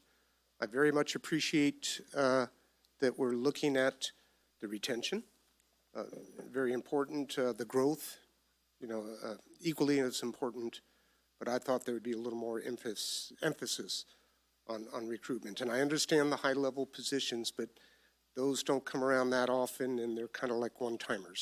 So I'd like to see some more recruitment as part of this. Thanks. Just a quick follow-up to that. So I would not move all recruitment from our HR department.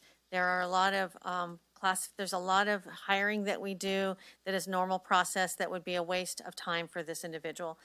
The focus on retention is because the more we retain, the less we have to recruit. And we all read about it, this great resignation, and it's happening at all levels of generations. It's not just one specific generation. It's a generation of people who are just more fed up. I think it's just because they're exhausted. So you work in a bad work environment, and it's an easy thing to say, I don't want to be here. So I want to focus on those people so that we keep them. The more people we keep, the less that we'll have in turnover. So that means less recruitment and less cost for training and that type of stuff. But I do get, and they will help with that. So when we look at some of those hard to fill positions, not just department heads, they will be able to work and strategize, which is inherent about working with department heads, and strategies in order to recruit those positions, and then make recommendations to both to myself and to the board as to what that would look like in some, hiring incentives or other types of things that are more standard practice that maybe we're not employing that might help us entice individuals to move up to Tuolumne County. Yeah, and I wasn't suggesting we replace, other program areas that we're doing. It's just as we move forward, just try and, look at that as we're guiding the person, that we can. Thank you. Questions? I have lots of comments and maybe a couple of questions regarding what's been presented so far, but I'm going to save them until Supervisor Brandon has had a chance to present what he needs to present, because I think it'll be more efficient use of time to just comment all at once. Thank you. Okay. Just a couple questions, and then I'll save my comments for the end or for after public comment. I just want to, first of all, Jason, could you email me sometime today that presentation, because I know a few of the numbers are updated, and these are real simple questions. But I know we have the $300,000 street sweeper. I saw the 2 graders added. Are those 2 extra graders that we're getting this year, Kim? You can just give me a yes. Okay. Just want to make sure I'm hearing that right. And then on the road repair and construction, there was an extra, it said $11,500,000 and then $5 million specific to road maintenance. Is that road maintenance, that $5 million, is that specific to like small projects like overlays, pothole, okay, roadside brushing, ditching? Just want to make sure I'm clear on that. Okay, thank you.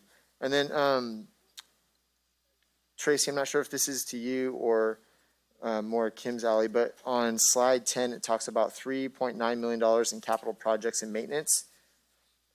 Part of our budget today is approving, as I read somewhere, is approving some of the capital projects. Is this specific to projects that we're approving today, or is this just the money allocated for those projects? I just want to make sure I'm not approving projects that I'm unaware about. Yeah, no, there is a list in the back, and that's what makes up that $3.9 million. A lot of those projects, or some of them, are projects that are carryover from last year, such as the 2 elevators, one for this building, one for the A&F Francisco building, the generator projects that we are continuing to work through at Animal Control, which is almost finalized, A&F generator, as well as the generator for the Greenlee Road campus, which would provide power to the senior center, archives, and library. additional HVAC programs, the roof at the Jamestown Firehouse, which we had discussed previously. So all of those things are included in that $3.9 million. What attachment was that, just so I can? The attachment of the project list, sorry. Attachment E. Attachment E, okay, thank you. All right, and then Eric, you had said something, I know on slide 11, it says the adopted for this year for full-time positions is 689.8 full-time employees. But how many vacancies? I heard you say it, but Yeah, there's almost 110 vacancies as of this morning. Okay, so throughout all cost centers. Okay. Just as a note too, that will include some of the reorgs that you've already approved that have not been employed. So if you approve them during recommended, some of those have not been hired. So just to know that what you've already approved is part of that number. They just have, like, we still have not hired that second building code enforcement officer. So some of those are made up of what you've approved in this last budget cycle. Okay, I think I have one last question. Just wanted to clarify. Our board policy for reserves. So we're at 2.5 of our 5% goal. Is that where we're at? If your board approves this budget If our as board- is, correct. Okay. Make sure I heard that right. Okay, that was it for questions. I'll save comments for after public. Thank you. Now, Supervisor Brandon, you have some alternate budget proposals here, so would you prefer to do that now? Yeah, because I'm just thinking if there is public comment, people might want to comment on what you have to say. Or would you prefer to wait? I'd be fine with waiting. We can do public comment first. Okay. Present it so people have the opportunity to speak to it. Oh, okay, yeah. So either way is fine with me, so I'll choose the legal one. Always a good policy. Yeah. We appreciate that. Great. So hi, buddy. I know we're at our final adopted budget meeting here. These are some of the items that I think in the previous meetings going back to, for example, in July with the ARP discussions, I think we wanted to find where there was the most agreement on a few items that we wanted to do pressing and move forward. There were a few things that have come up, and each one of these is the product of a number of discussions with staff, a lot of department heads, some with legal, some with admin. Ideas that I think I'd really like to be able to see added and incorporated into the budget. I think if done, we can go through and be able to discuss any of them. All at once, it would only require one edit and then be able to be done. Some of these items, you can see, organize them alphabetically or different item letters. And in the back, it has appendices for the ones where that's relevant that attaches some of the qualifying information for it. The first one is for item A, which is in line with our efforts for solid waste compliance and being able to stop dumping in the county.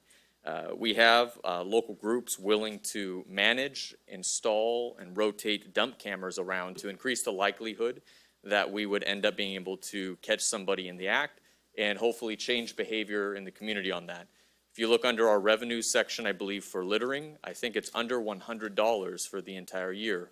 We, correct me if I'm wrong on that, but we have not been very effective at that so far because it's a very challenging issue to do without this type of technology. For a $6,000 investment, this would be a pilot project to, I think, support all the other work we've been doing. There's also an item brought up. This is a follow-up from our ARP discussions on investing in CERT teams. I've since met with OAS coordinator Dory Beats to discuss in more detail what something like that would look like, and I've attached the proposal from her office.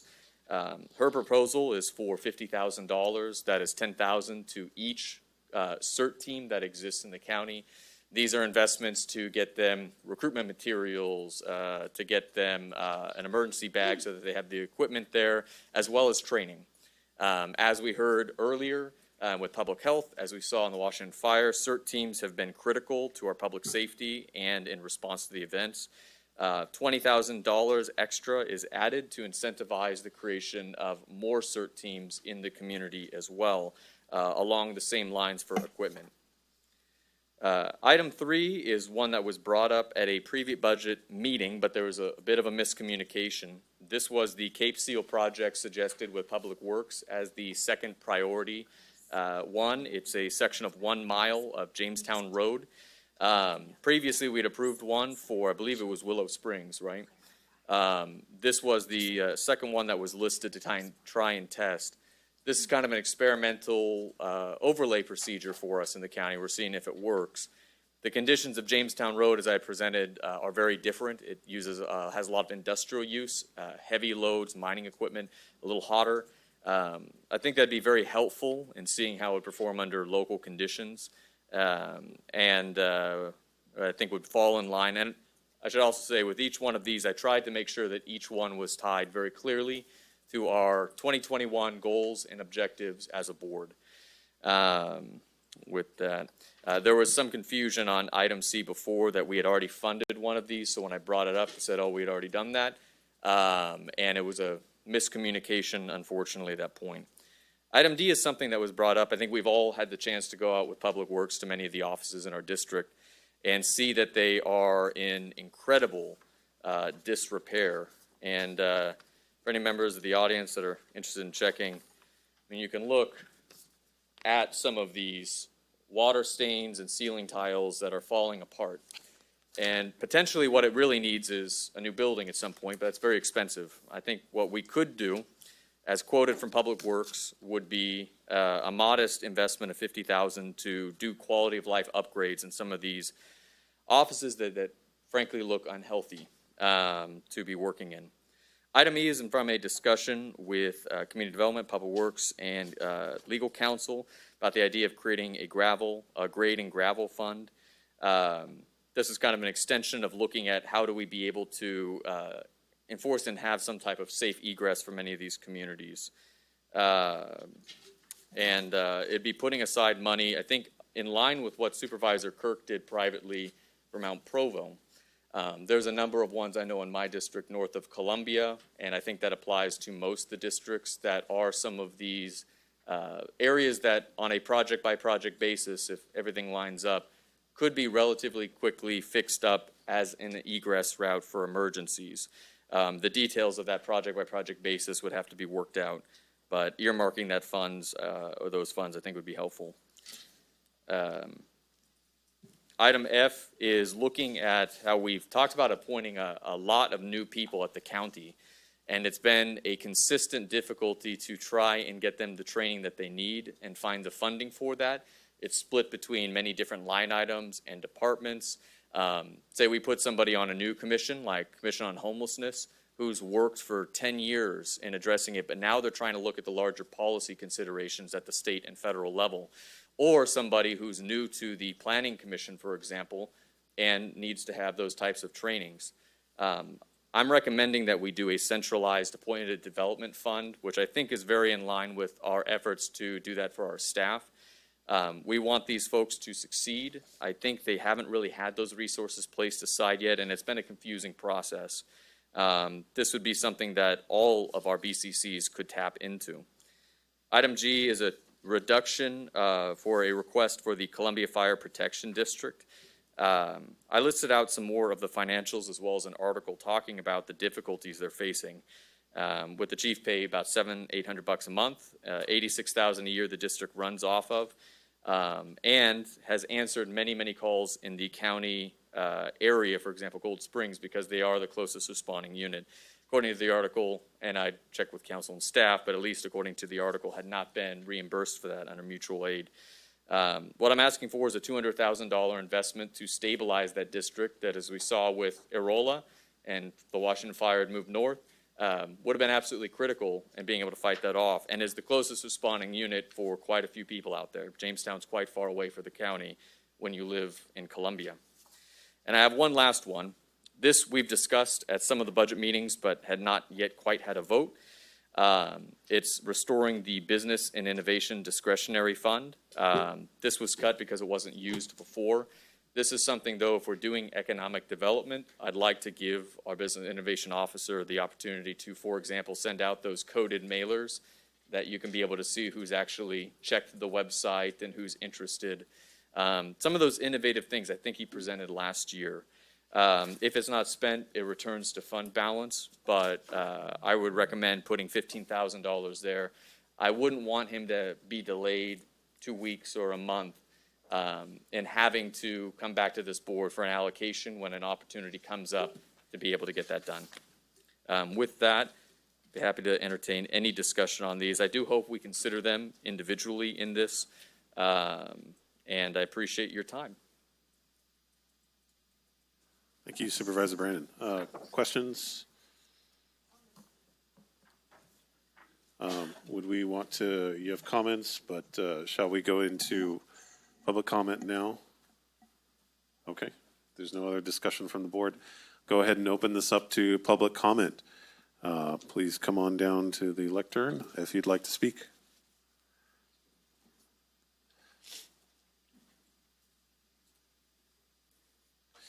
And Ms. Ryan, would you care to read the call-in number one more time?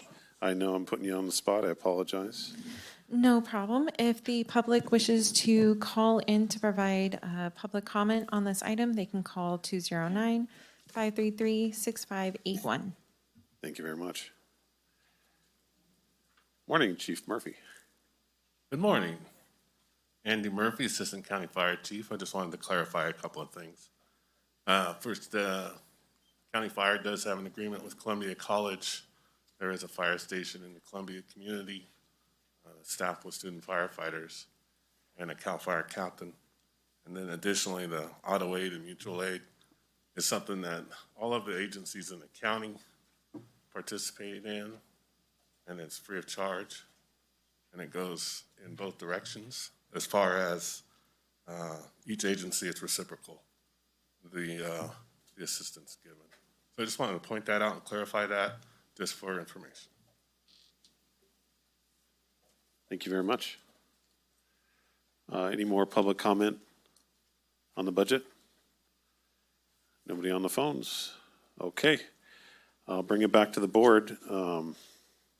Supervisor Kirk or Half, you both had comments. I assume everyone has comments, correct? Okay. And this is on everything, or just what Supervisor Brandon presented? Given there's a number of items, it might make sense to talk about them individually. I think part of the reason these have been brought up a few times and not. I'm had that asking if we is- comment yeah. on the whole presentation that we've been giving plus yours, I see. or just yours right now. I'd like some direction. I would leave it up to you how you would like to Okay. speak about it. All right. We have a recommended budget from staff that we've developed over these months, and then we have suggested amendments to that budget from Supervisor Brandon and any other changes or additions that you might want to make. Okay, I'm going to Supervisor defer Kimball, to Supervisor Kirk to go first, and I'll go after him. Okay. Can I just clarify one item? I would recommend that your board go ahead and discuss everything, Okay. because at some point, That's- your board will give direction, and we'll need to close the public hearing. So I just want to make sure we're kind of following the process. Okay. Thank you. Okay, well, then I'll kick it off. First of all, I want to say thank you. I don't know how muffled this is. Thank you to staff. I've never seen that many board meetings put into a budget, and I have experienced every single one of them, so I vividly remember. So thank you. And I'm glad I'm here today because I'm waiting for a phone call from my wife because she's 6 days overdue for our baby girl. And this is the most important job that a board member does, is the budget. And so I'm thankful to be here, and I'm thankful to the staff for all the work for this board. This is, for the most part, the majority of the board sitting up here is brand new this year. And I know I'm still learning. I'm always learning. And as long as I'm breathing, I'm learning. So I appreciate the board working together this year on this budget. I'm going to speak real quick to Supervisor Brandon's things that he brought up. First of all, I thank you for the time that you put into this. There have been many times during the budget where understanding the process and learning it is very frustrating. I think some of these are great ideas, and some of them I've agreed with. Some of them the board has talked about and not approved or discussed. For instance, like the CERT thing. We've discussed potentially doing that after the budget with additional ARP discussions. So, but I do feel that with the amount of time that we've had to get here today, all these meetings, I feel like if these were going to be addressed, that would have been the time. Of course, we can make amendments, but I truly feel like this budget before us has been, there are a lot of things in here I don't agree with. I'll just name a couple of them. The $100,000 community contract, the Access Tuolumne, I think we could have done that cheaper. I'm hesitant on the employee development director position in here, and this isn't, I don't see any positions for the sheriff. I know we're discussing contracts and funding, and that's all closed doors, but to me, safety is the number one thing, so I'd like to see additional sheriffs on the street someday. I don't know when. Another thing I don't really care for is the need study. But all that to say, the process of the budget for me is, it's like a marriage. We don't agree, but we work it out and we come to agreements where we can and where we can't. That's why we have a majority. And so when the majority speaks, I respect that. And, there's a next budget to hopefully get some effect and change. And specifically with some of these items, I think next budget discussion or ARP discussion is a good place to maybe knock some of these out. So, but what I do like about this budget, living through horrible budgets in the past, a couple of them, is we're restoring the library. I think that's good news. The reserves, on average, we usually put about $250,000 a year, or $250,000 per year in there. We did $1.2 million. That's like a 300 or 400% increase. I didn't do the math, but just thinking off the top of my head. So we're kicking butt and putting money in reserves and contingencies. I know we put quite a bit of money in there to deal with some of the things that we have coming up in negotiations. I think that's a huge success. ARP, I love everything that we've done so far with ARP. We're taking it slow, but other than the space needs study, I think we're doing good. I like how there's been a lot of reorganization and a lot of efficiency brought because of a lot of the crunching and because of that 100 staff that we don't have in positions. It's forcing a lot of department heads to really reevaluate how we do things. I think some of the efficiencies that are going to result because of that are going to be good long term. So I thank you, department heads, and everybody for the open go process that we're going through. Roger from IT for bringing solutions, and I mean that's the times are just forcing us to think differently and do things differently. And then can't end it without talking about roads. We got a street sweeper on the way, 2 graders. We just got that hot patch machine, which isn't part of this budget. But all that to say, it's weird to be in a budget where we don't have rooms full of people screaming and wanting to kill us because they think we're gonna, kill baby dogs in the animal shelter. And that was a fun year. So, anyways, I say that to say I do support this budget. Again, there are things I don't agree with, but as a whole and as a board, we respect the majority. But I think overall we've done a good job, and I'm supportive of this budget in front of us. And so when the time comes to make a motion, I'd be glad to do so. So thank you, staff, and I will leave it at that. Okay. Supervisor Haft, did you want to go next? Yes, thank you. Well, I appreciate all the work from every single staff member that has put your heart and soul into this budget. And I also appreciate the hand-holding that has happened through all the various meetings that we've had, that you've had for us to lead us through the process so that we understand the process a little bit better. I'm going to say right off the top, I am not willing to make any changes today at all. I like the budget as it is. We all have our differences of opinion about certain parts of it, but I'm not willing to make any changes today. I would like to go over Supervisor Brandon's suggestions, however. There are some that I'd like to make some proposals for a later time. Namely, the CERT team, I do believe the CERT teams deserve to have some funding, and it could either happen in October when we start discussing the leftover ARP funds that have not been designated yet, Or if we choose, we could use the local economic stimulus program to help support them, and that's already been decided in this budget. So we could take 50,000 or whatever figure we agree to at a later date. And I really do supporting the CERT teams, so I hope we can make that happen. And I think that there is a will of the board on that, if I'm reading it right. All the public works suggestions for consideration, we're going to be receiving money from the Public Lands Counties funding. That's the Ron Wyden funding. It'll come in October or November after the federal budget has been decided. All along, I've been saying this money should go to roads. Whatever we get, all of it. It's separate from the PILT money. It's separate from the SRS funding, the Secure Rural Schools funding.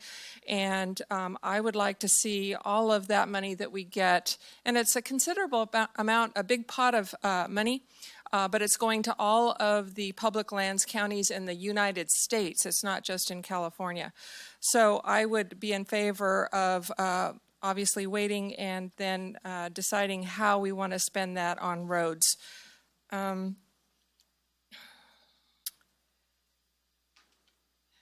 Yeah, some of these others, it's just a question of waiting, I think. I've just put wait. I wanted to go over some of my comments from the earlier presentation. Let's see. Okay, for the local economic stimulus program, I understand that we're going to have to go through an RFP process for what we formerly called the RAD program, because there's other contenders out there now, and originally we thought it was the only one. My concern is I was looking forward to funding this in October so that we hit the Christmas holiday season, whatever you want to call it, and I don't want our process to put this so far behind that it ends up coming later. I think during the Christmas season is a perfect time, and it gives people extra money in their pocket to spend on their loved ones, and I would really like to see that happen. So if you can just hear my concern and speed it up or something, I don't know what you do, so that we can make it for the Christmas season, that would be great. I do have a question on the website functionality. My question is, will this include templates that keep our various department pages looking more uniform? My comment on that is we look like a patchwork quilt at this moment, or maybe even a collection of several patchwork quilts.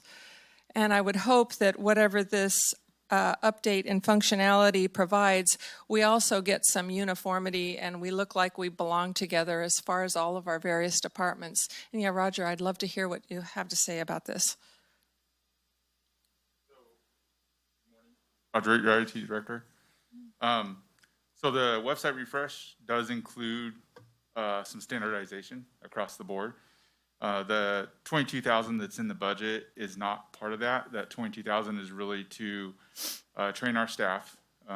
We have very few staff members who were here when it was originally implemented and were trained. So we'll have 3 to 4 training sessions that'll be done for current staff. It'd also be for professional services, which is going to be taking a lot of our current content, working with the staff to update the content, and then putting it into the standardization that we're trying to do. And also updating our, we have a feature today called, we have a mobile app. I don't know if you guys have ever seen it. I downloaded it for the first time like about a month and a half ago. I didn't even know we had it. Oh. And half the features in the mobile app don't work. It works hand in hand with a feature on our website called the request tracker, and that feature also does not work. So both those applications are going to be fixed and updated. As far as the standardization, one of the things that I've been working with them on is we have 2 templates. We have a template for the main page. We have the option for certain departments to have a kind of a main page template for themselves, but none of the departments have reached out and said they were interested in that feature. So we will have one template for the main page, and then every department will follow the same template standardized. Okay, thank you. Okay. Yeah. And let's see, just to follow up, something I've mentioned to staff, but I want to mention it in front of the whole board because I hope we can eventually get there. We've gone from a 6.71 and some change full-time equivalent employees to, if we approve this budget, 6.98.4 FTE. And with our current system, we're not able to segment out how many of those are grant funded.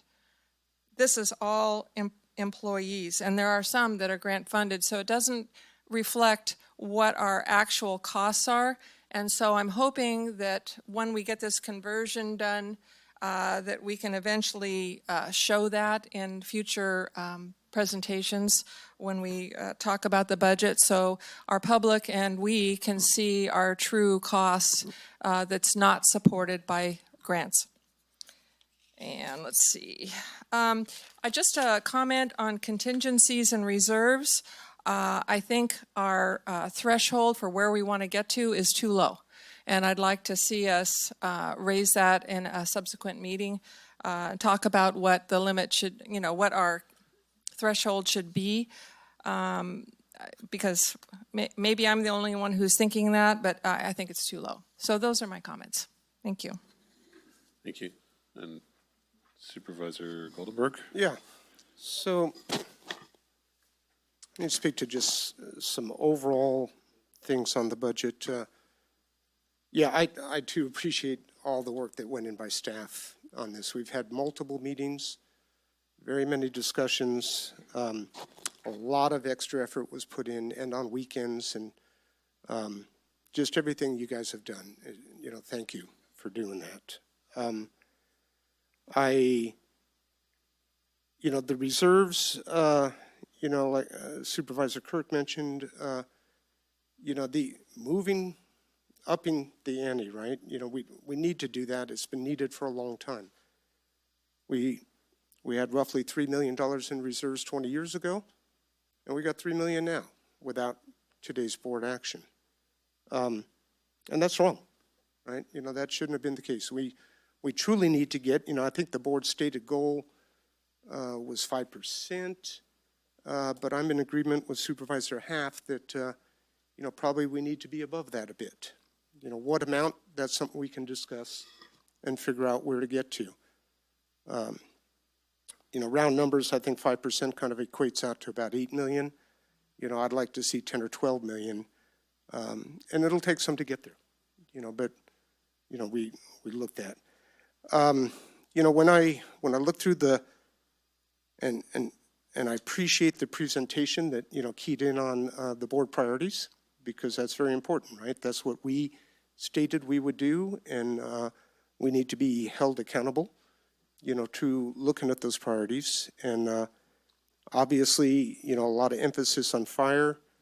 Some of it is budgeted stuff, some of it is, things that are coming out of grant funds, looking at fuel reduction, defensible space, supporting our Tuolumne County Fire Department, right? So we made some substantial commitments there, and we have a long ways to go there. That the Measure V failed, and we made some progress here in this budget, but we're way far behind. We still have to solve that problem. The problem has not gone away. So what I'm liking overall that I'm seeing is that an emphasis is being placed on being proactive and coming up with plans, right? And I think that's been kind of the, downfall, in the past is, well, we're just going to do this, we're going to do that, other boards, in the past. And they did a lot of good things, too, but, they didn't hold to a plan and reacted, far too much. Far too much reaction has been done on politics instead of doing the right thing and managing the county's budget the way it should be done.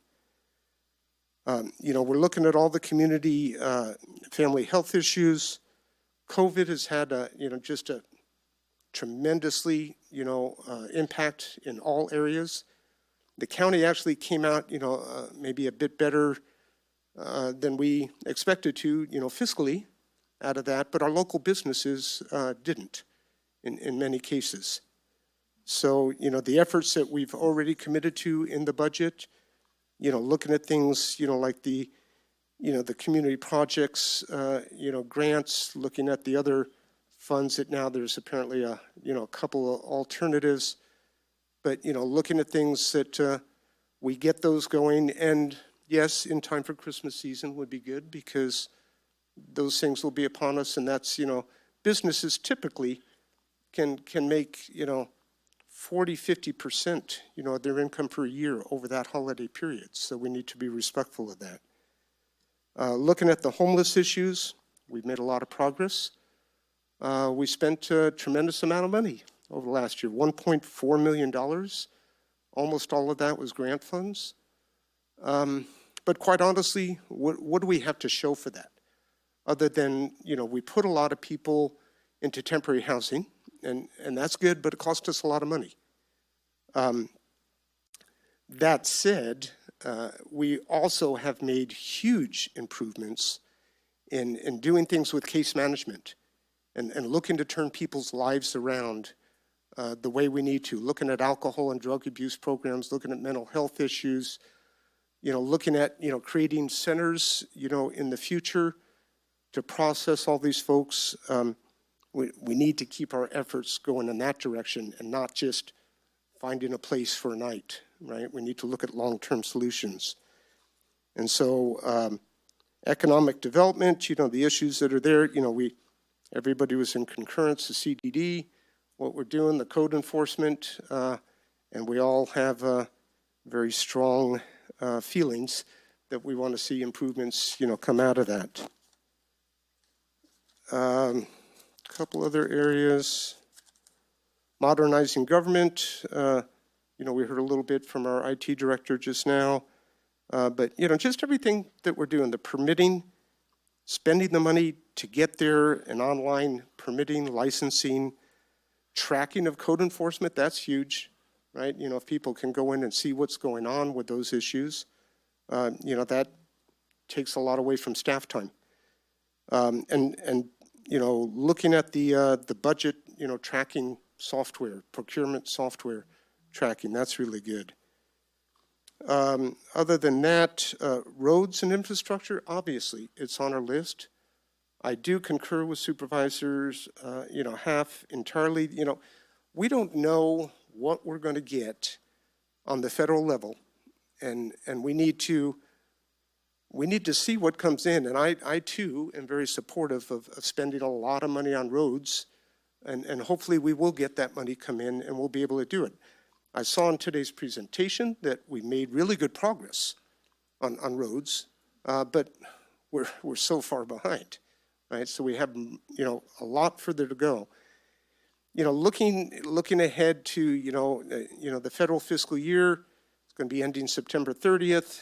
Maybe within 30 days or so after that, we might begin to see some information come down. We'll have a better idea of where we're going to be sitting on the funds.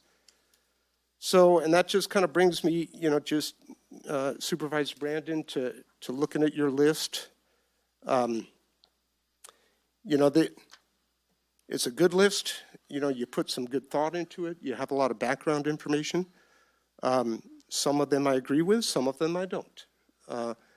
But I don't feel, I'm not ready to move forward on accepting anything else beyond our standard budget today. But, around that period of, the beginning of November is what I'm really looking at. And we need to sit down as a board and talk about these things and revisit. And I'm sure that I'll have some other items and ideas as well as the other board members, right? So we need to collectively bring that back. And again, we can be looking at ARP funds. We can be looking at budget decisions, amongst ourselves. Obviously, this will require a 4/5 vote. That's okay. Many things have gotten passed historically on a 4/5 vote. We can get there. So that's all I have. Thank you. Thank you. Supervisor Brandon? Well, firstly, too, I definitely wanted to thank staff, not only having probably the least government experience of, I think, this entire board behind getting elected here. It's been a long learning process. I know that I've incessantly bugged most of you, all of you with quite a number of emails. It's making a difference. I know a couple things now, which is good, and not having to ask about everything. This has been a long and developing process with the budget, and I know you've spent what's probably collectively thousands of hours putting this together. And it's greatly appreciated because this is the most important thing we do that pretty much is the basis for everything else. So just wanted to recognize that. Thank you for giving me some grace and asking those questions and being able to learn and have input in this. I also want to say I wouldn't have brought any of these items up, and it sounds like there's not any direction from the board of wanting to do any amendments to the budget. And that's okay, and we can consider these in the future, and it would be a 4/5. I did want to bring up, though, that in that process of learning and trying to find the best way to introduce many of these ideas, I've tried to do it in several ways. I've tried to bring it up in some of these discussions before, and I feel sometimes these haven't had necessarily the space to actually have a vote. For example, I asked for $1.3 million for fire. We ended up at $800 from ARP. That was okay. We got a vote that was disagreed on, and we went with 800, and that was with the majority. Some of these I feel like we haven't had that discussion, which has been difficult for me, which is why I think we end up at this last stage in it, where I agree it's probably the most inconvenient time to bring it up. But to me, these aren't new ideas. I've talked to many of you, at least one of you, right, on each one of these. I talked to staff, and I've introduced them in discussions. And I hope that as we move forward in that, we can do better at having and airing out some of these discussions so that we can have a conclusive vote. And I think that, at least to me, maybe I'm alone, would be very helpful. Because I did put a lot of time into this, and I have over the past several months. And I would greatly appreciate that. Outside that, and just on the accomplishments of this budget, I think there are many, and it is a big success. We've invested a lot of money in this into our county fire and equipment. We have prioritized a lot of housing, construction, and planning that will build our economy, the workforce housing that we need. We've made much needed investments in cybersecurity. You don't go around the campaign talking about how you're going to redo cybersecurity at the county. We've recognized that that's a critical vulnerability at the municipal level here. We've put money towards roads, different equipment. We've restored library funding, and we have definitely taken on very aggressively compliance, I think, which is included in the positions for this budget. While doing that, we've taken a lot of this money and been very fiscally responsible in doing an unprecedented amount put towards our reserves and contingencies. It's at least the biggest in a very, very, very long time. We're still far short of our 5% goal, but putting in $1.2 million as a rainy day fund, it's a responsible thing to do. It's not always sexy and fun, but that is money that when we need it will be there. So I'm very proud of that and how I think responsible this budget is. And other than that, I also just want to commend staff, especially all of the department heads, applying for grants, looking for these other funding opportunities. As mentioned, we have a number of positions that are increased in this budget, and most of them, I'd say, I think almost all of them, it seems like to an extent, are either partially or entirely grant funded. Staff have put together great proposals on how to reorganize their departments to be more efficient, more clear, allow for a broader scope of work. It takes a lot to make one of these slideshows that gets presented to us, and I know the slideshow's not the hard part. It's the 100 hours it probably took to get all those classifications and everything done. So in those position changes and position additions, I also just wanted to thank everybody for that.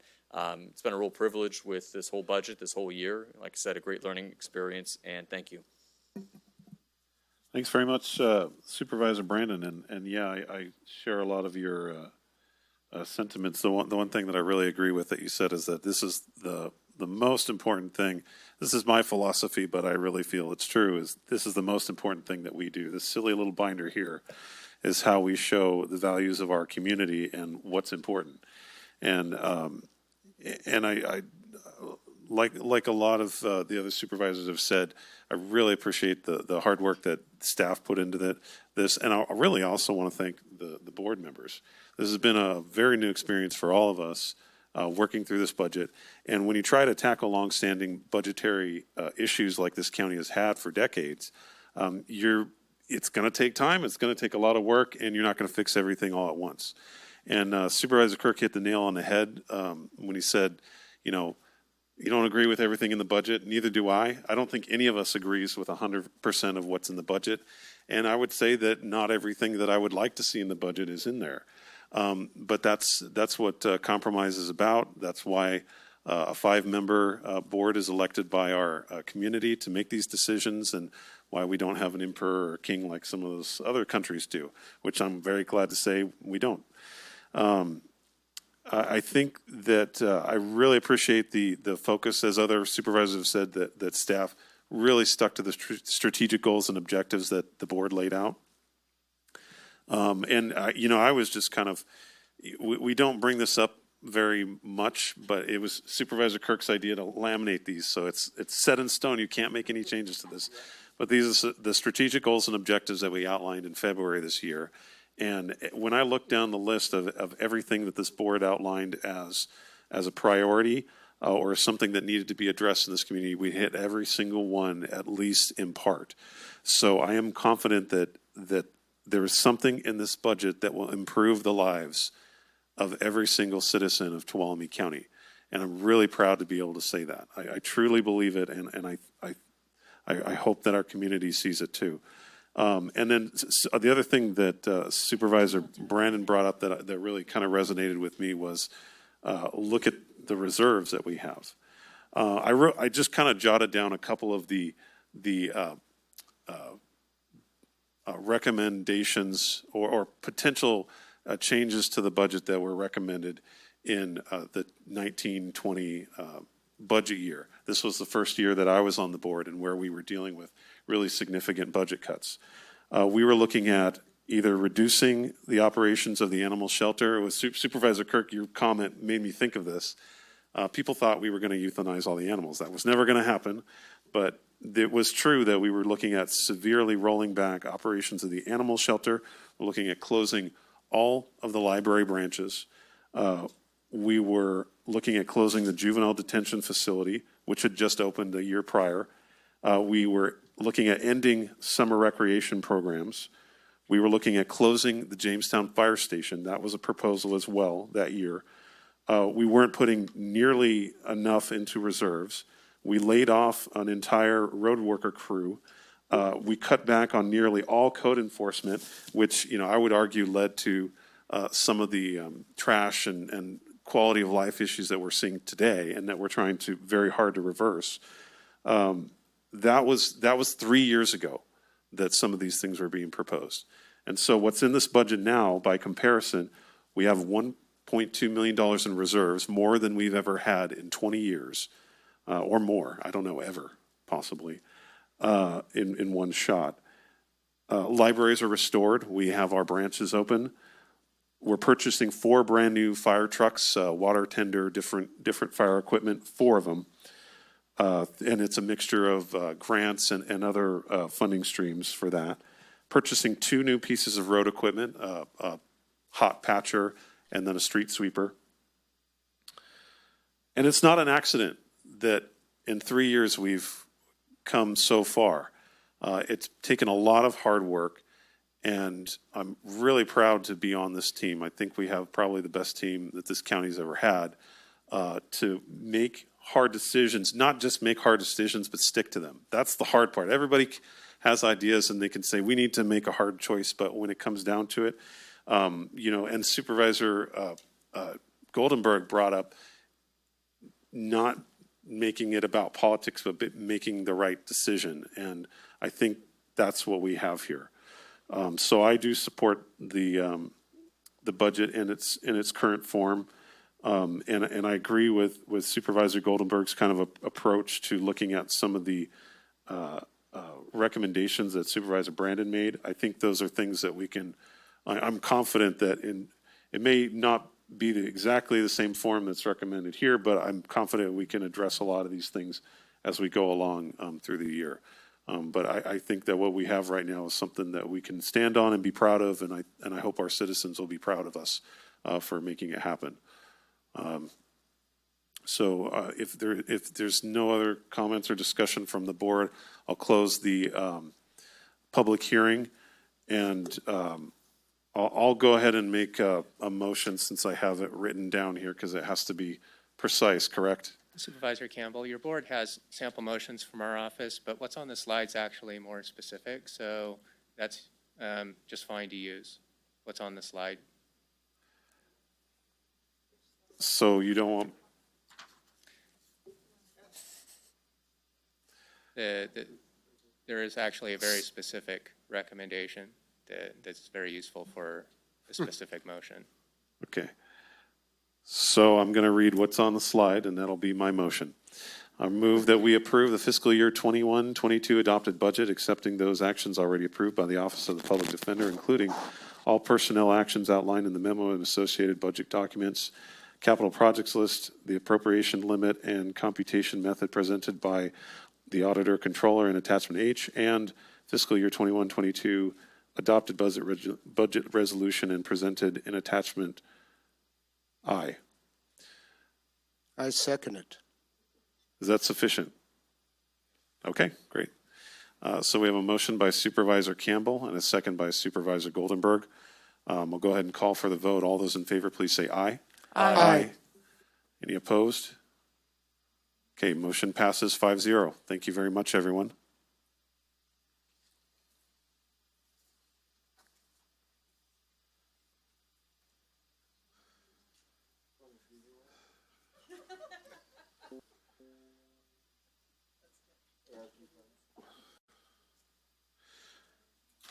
So what I'll say is, shall we go into the closed session items, and then potentially we might, if we don't get through all of them before the break, we'll have to come back. But I do think we have enough time to at least start on the closed session items. What do you think? Okay. So we'll go ahead and recess into closed session. Those are items 9 and 10. I'll look to our clerk to go ahead and read those for us. And we'll see if there's any public comment. Item number 9, closed session, conference with labor negotiators Tracy Riggs, County Administrator, Eric Earhart, Assistant County Administrator, and Kimberly Phipps, Senior HR Analyst Relief, Authority Government Code Section 54957.6, all bargaining units. Item number 10, closed session, conference with legal counsel, anticipated litigation, Authority Government Code Section 54956.9D2, one case. Thank you very much. Is there any public comment on those two items? Okay, do we anticipate a report out? Okay, thank you very much. Welcome back to the meeting of the Tuolumne County Board of Supervisors. It's September 21st, and we have a very special appointment today, and I'll let our board clerk, Ms. Heather Ryan, read that for us. 1:30 p.m. Consideration of proclamation acknowledging history and current role of the 2 Native American tribes play in Tuolumne County by proclaiming September 24th, 2021 as California Native American Day. Good afternoon. Matrixus Kuchi'i Ama Kaine Oyeshe Dory Beats. For those that do not know me, my name is Dory Beats, and while I serve as your Office of Emergency Services Coordinator here in Tuolumne County, I'm also a very proud member of the Tuolumne Band of Miwok Indians. I am honored and privileged to be able to bring forward this agenda item to you today with some very special guests. Tuolumne County has been home to Native Americans for thousands of years. There are 2 federally recognized tribal governments in our county, the Chicken Ranch Band of Miwok Indians and the Tuolumne Band of Miwok Indians. These 2 tribes have suffered much from historical genocide facilitated by discriminatory California laws and the outright support of state officials and federal authorities who condoned and supported the attacks. Up to 16,000 Native Californians died in this genocide, which took place from 1840s through the 1880s. Most of the deaths occurred during hundreds of massacres during which state and local militias encircled and murdered Native peoples. Discrimination persisted long past state-sponsored genocide. Tens of thousands of Native Americans were affected by discriminatory laws and policies. Native California children were forced to assimilate into white culture and attend Indian assimilation schools. There, they were forbidden to speak their languages or take part in tribal ceremonies. Through Native peoples resisted discrimination and fought for civil rights, federal recognition, and the right to have gaming operations on their reservations through the 21st century, poverty, health disparities, and limited opportunities were and still are common. Even through the termination era, tribes were forced to assimilate and give up their identity. Despite these wrongs, California Native Americans resisted, survived, and carried on cultural and linguistic traditions defying all odds. Rising above those historical injustices, these two tribal governments have provided much for our community, their members, and the county as a whole, through multiple programs and services, including but not limited to social programs, health services, first responder services, education, workforce development, and land management. They also build and maintain infrastructure, including roads, bridges, medical clinics, schools, and public buildings. In 1998, the California legislature passed Assembly Bill 1953, establishing California Native American Day as an official day of education about the culture and heritage of American Indians in California. Since then, this day has been established to not only recognize the rich culture of Native American communities within our state, but to acknowledge the sacrifices they made and the continued commitment they give to their communities and the people within their county. Native American tribal governments are sovereign nations that have deep-rooted commitment to their members, but understand and support the communities around them regardless of affiliation. Staff recommend that we join other counties in the state of California in recognizing and acknowledging the contributions that these two Native American tribal governments, the Chicken Ranch Band of Miwok Indians and the Tuolumne Band of Miwok Indians, have had and will continue to provide for the county as a whole. We encourage all citizens to join in recognizing the accomplishments and contributions Native Americans have made to our county. We have invited both tribes to speak today, and upon our completion, we will then go through the board proclamation and the resolution. First, I'd like to introduce the chairman for the Chicken Ranch Band of Miwok Indians, Chairman Lloyd Matheson.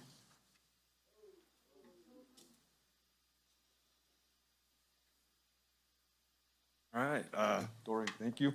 Gucci Achin, Lloyd Matheson, Chairman at Chicken Ranch Rancheria, and I want to say thank you to the board for taking a look at this to be able to vote on this later. Really, I say thank you to Dory for what she read. You know, the truth isn't always as beautiful as what it is, and finally hear the truth and have it out loud is something awesome.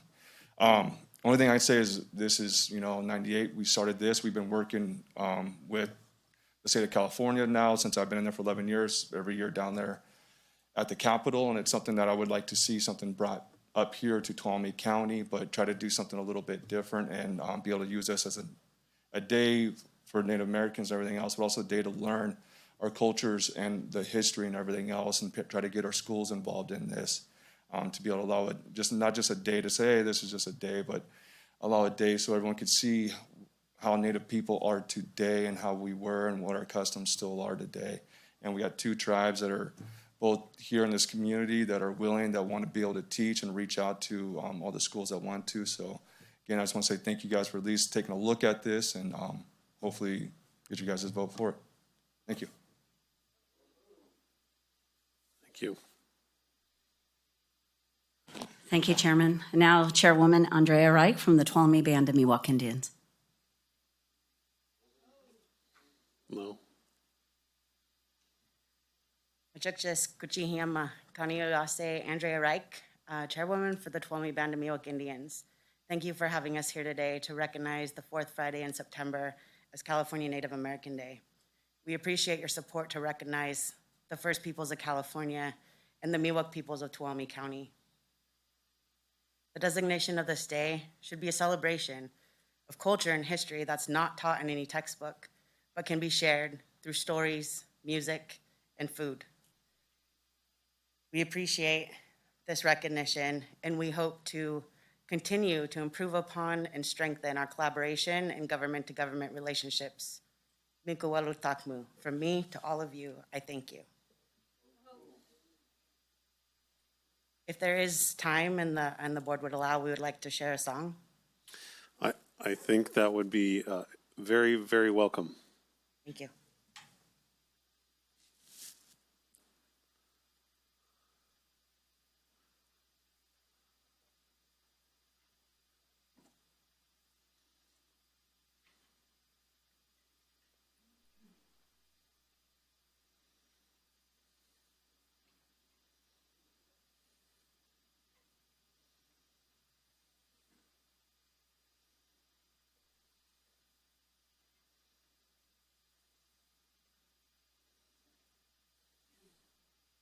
Normally, I would burn sage during these blessings, and you don't want to take any chances on these alarms going off and having the fire department come in here. So I've done blessings all over the country, from Alaska to Hawaii, Washington, D.C., all over the country for different tribes and different people. And I've done some for all these people here, and I've done one for Lloyd too. And so here we go. I want to bless each and every one of you who are here today. Wish you good days and good lives, your families, and everyone you have here. Everyone you know, wish them all the best. Bless all our people, whoever we work with. And thank you again for inviting us. Oh. Oh.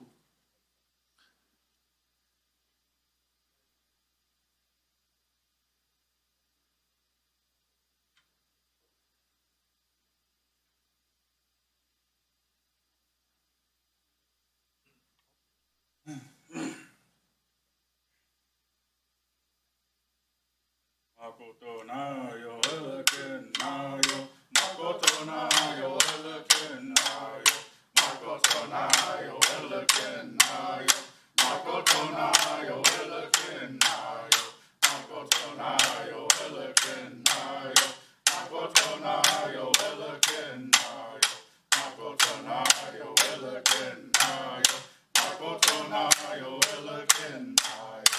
Tigitina Tibenayan, Tigitina Tibenayan, Anani ho no ho and Makotonayo Elekenayo, Makotonayo Elekenayo, Makotonayo Elekenayo, Makotonayo Elekenayo, Makotonayo Elekenayo, Makotonayo Elekenayo, Makotonayo Elekenayo, Makotonayo Elekenayo, Makotonayo Elekenayo, Tigitina Tibenayan, Tigitina Tibenayan, Anani ho no ho and Makotonayo Elekenayo, Makotonayo Elekenayo, Makotonayo Elekenayo, Makotonayo Elekenayo, Makotonayo Elekenayo, Makotonayo Elekenayo, Makotonayo Elekenayo, Makotonayo Elekenayo, Makotonayo Elekenayo, Tigitina Tibenayan, Tigitina Tibenayan, Anani ho no ho and Makotonayo Elekenayo, Makotonayo Elekenayo, Makotonayo Elekenayo, Makotonayo Elekenayo, Makotonayo Elekenayo, Makotonayo Elekenayo, Makotonayo Elekenayo,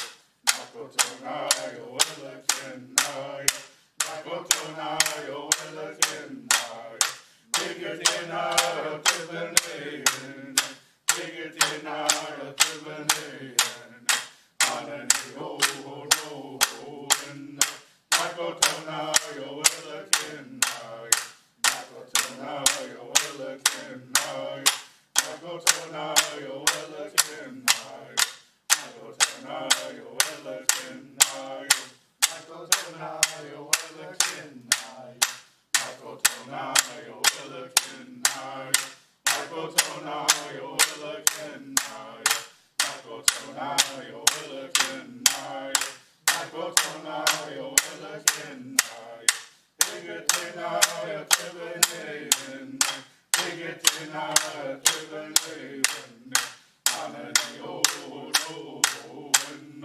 Makotonayo Elekenayo, Makotonayo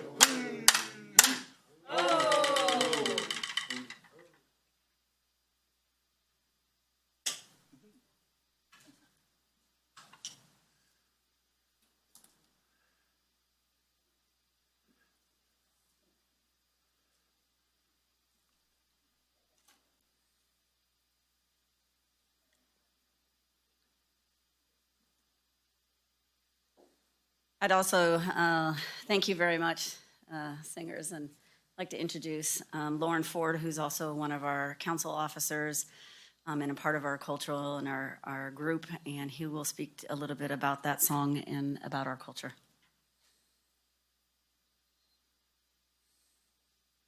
Thank you, Dory. My name is Lauren Ford, treasurer, Tuolumne Miwok Tribe.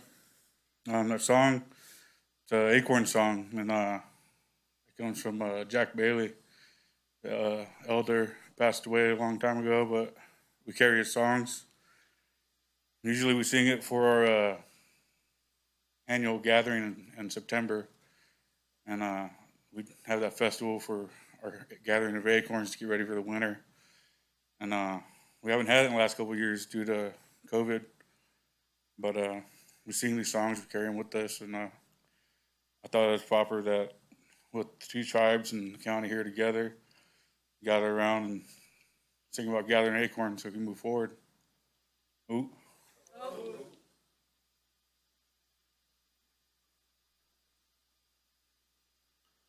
Thank you so much to both the tribes, Chairman Matheson and Chairwoman Reich, and all of those that are here, and to our singers. I'd like to read the proposed proclamation designating Friday, September 24th, 2021 as California Native American Day. Native American Day began in California in 1839 when California Governor Colbert Olson declared October 1 as Indian Day. It was one of the first days established to recognize Native Americans and their cultures across the country. In 1968, Governor Ronald Reagan declared the fourth Friday of September as California Indian Day, and the state continues to celebrate this occasion today. Native American Day is an official California state holiday pursuant to Assembly Bill 1953 and signed into law by Governor Pete Wilson on September 21st, 1998. Governor Edmund G. Brown Jr. in 2011 wrote a governor's proclamation highlighting this momentous and important day.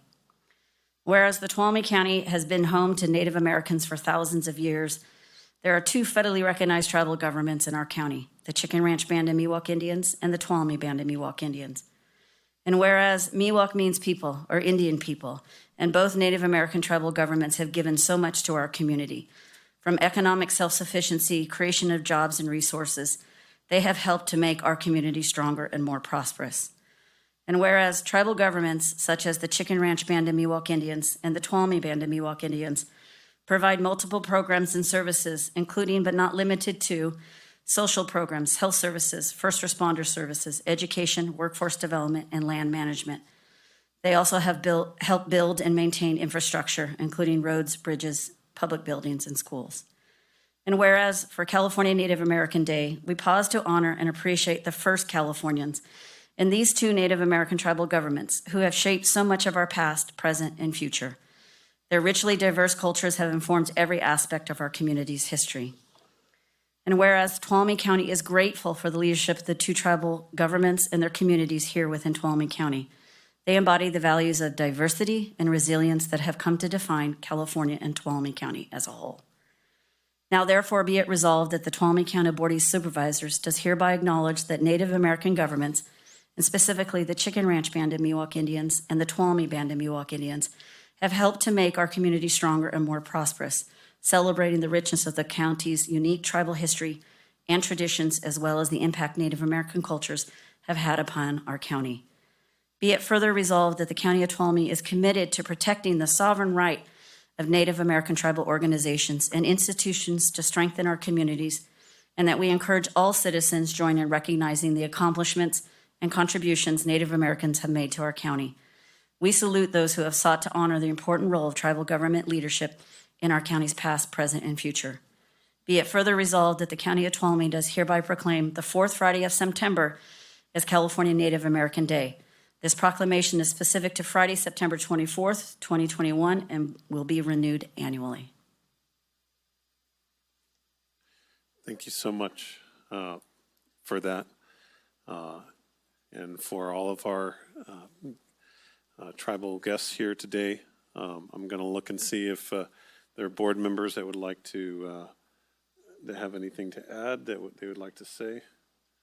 I'm getting everybody. Supervisor Brandon, you want to start us off? be happy to.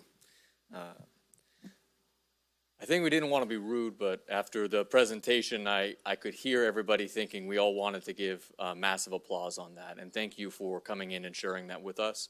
I'm very proud that in District 5 and with the county, we're working to do the best we can and form partnerships with our incredibly important tribal partners, with Chicken Rancheria that's in my district as well. And for all that the tribes provide to the region through Matheson clinics, through, as mentioned, the jobs and opportunity and investment, and bringing people up here, and culturally as well. It's hard to think of this area to an extent, I think as a young nation, that there were thousands and thousands of years of history before a lot of the Western settlement. And it's really, I think, a prideful moment to be able to support this resolution to recognize that history here. And recognize the Miwok people and both bands. I just want to say I'm very proud of this. I'm very happy to have you here. Thank you for sharing that. It's very special. So hard to follow that. Just the history and the richness of the history and everything, that the tribes have meant, here for so long a period of time. I mean, it's just wonderful. And very much so all that both tribes have done just to become part of the community and helping in many, many different efforts. And they're really wide range. And, just look forward to, continuing to work, with both tribes. Thank you so much. Supervisor Kirk. Yeah, I might talk just a little bit more. I went to Motherlode Christian as a kid, and I remember when the Miwok band, or the band of Miwok Indians, broke ground on the casino. And I remember hearing a lot of things, and I must have been 5th or 6th grade. I was a little kid. And I remember hearing a lot of opposition, but then it was interesting to, over the course of time, go up through that high school, live in this community and see, I remember a lot of those concerns, but then to look back now and see how really the tribes, and specifically Miwok, just because I was living in the district there, see how you guys poured into our community and see how many fundraising events, how many things you guys connected to in the community. And it was really a blessing to the community. So thank you guys for that. Civil rights, I think any one of us here in this world, if we could go back in time, we would rewrite history. But we can't. All we can do today is make a better future. But today we acknowledge your history, and we're appreciative to be supporting this resolution. I know I am. And then I think I'll just keep it at that. I'm proud to be in this community. I'm proud that to be partnering with you guys, and anything we can do in the future. Thank you, Dory, for bringing this to the board. I don't know why this has never been here before, but it's a new day. And so anything we can do at the state level to also help wave the flag, I'm right there to support you guys. So thank you, and God bless you guys. Thank you for being here.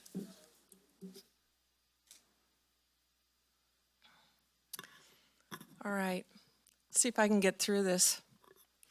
I'm humbled by your presence here.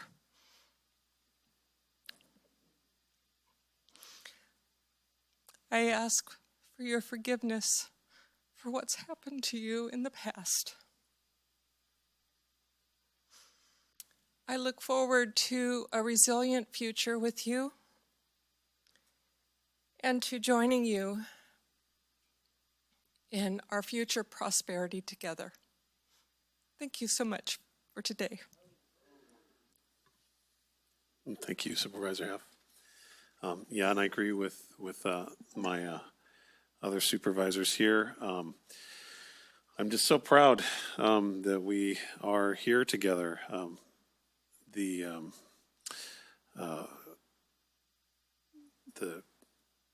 Tuolumne Band of Miwok Indians and the Chicken Ranch Band of Miwok and Tuolumne County government may be three different sovereign governments, but we are one community.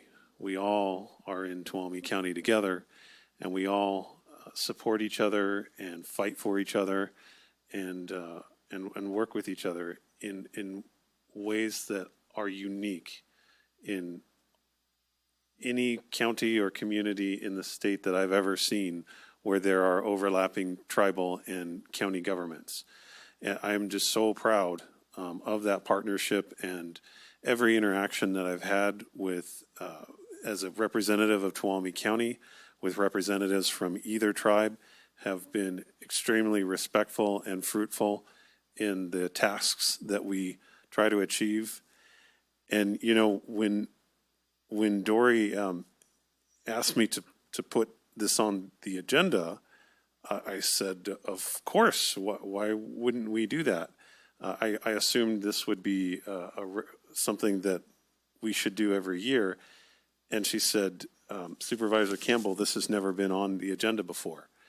And I was really shocked to hear that, because it's no secret that we have two of the best tribes in the best county in the state. And the fact that we've never showed the deference that we're trying to show now, I think, in some small way, there have been many wrongs that have been committed against Native populations in our state and in our nation.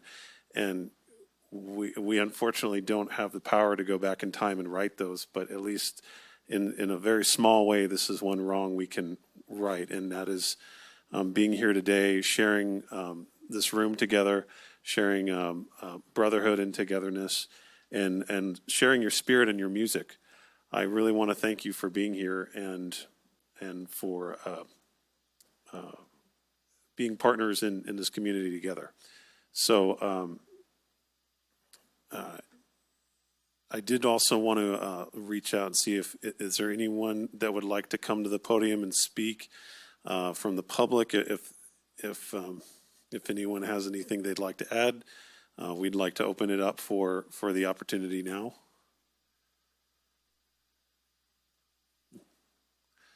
Okay. And I also want to thank our tribal chairs, Lloyd and Andrea, and especially I want to thank Dory. She is the one that started this and recognized it was something that was lacking in our community, this recognition.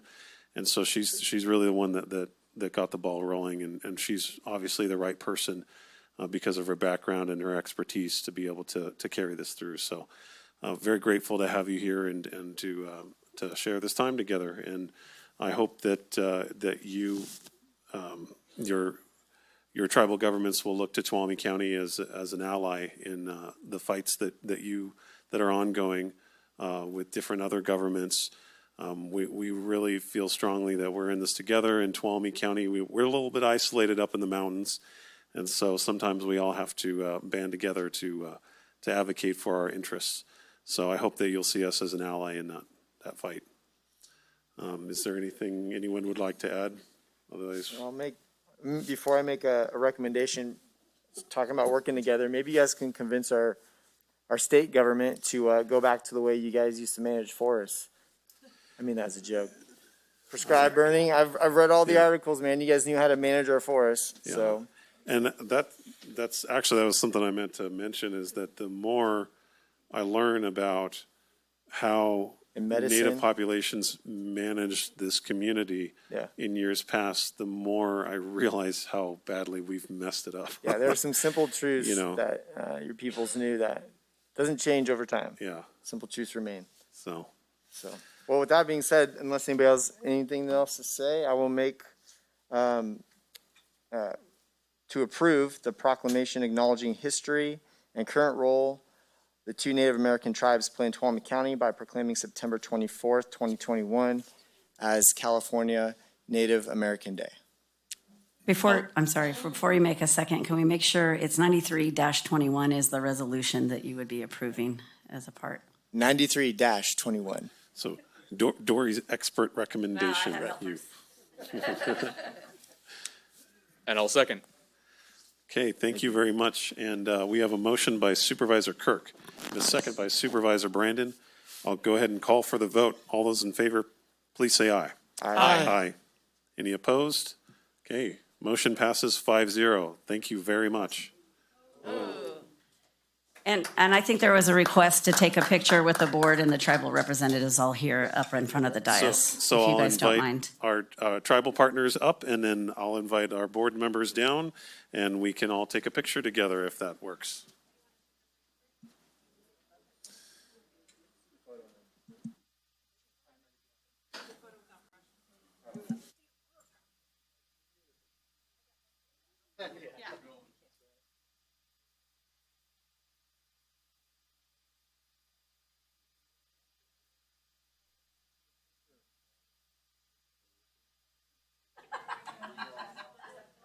Come on, everybody's got to get in there.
You guys gotta come to my office. I'll show you. Oh, it's right out here? Yeah.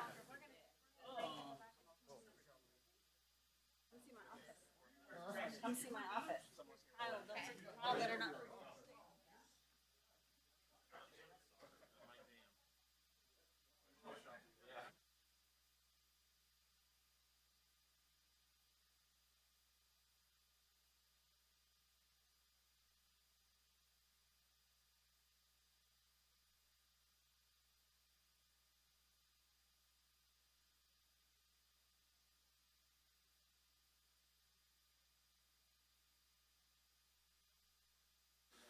So we'll take a short 5-minute break. We'll be back at 12:20, or I'm sorry, 2:20.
That's all. Okay, welcome back, everyone. Thank you all for hanging in there. So where we left off, we had item 6 from this morning. We're going to go over that now. Look to Ms. Ryan, would you please read that item for us again? Item number 6, adopting Resolution 91-21, expressing disapproval of California Department of Public Health vaccine mandates.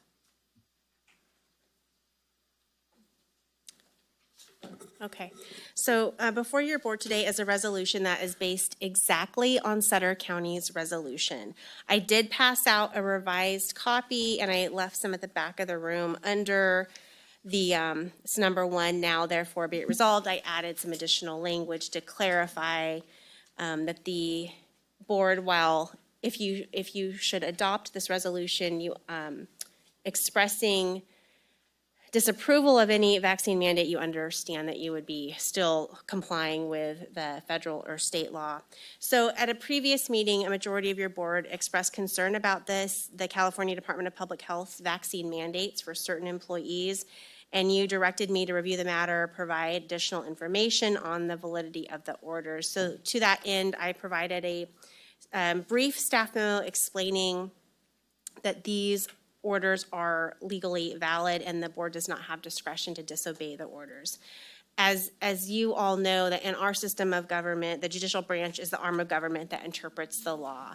And currently, courts have upheld the authority of health officers to make these sort of orders during a pandemic, and they also have upheld vaccine mandates.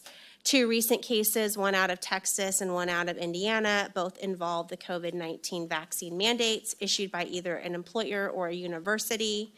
Courts upheld these mandates and found that they do not violate constitutional rights.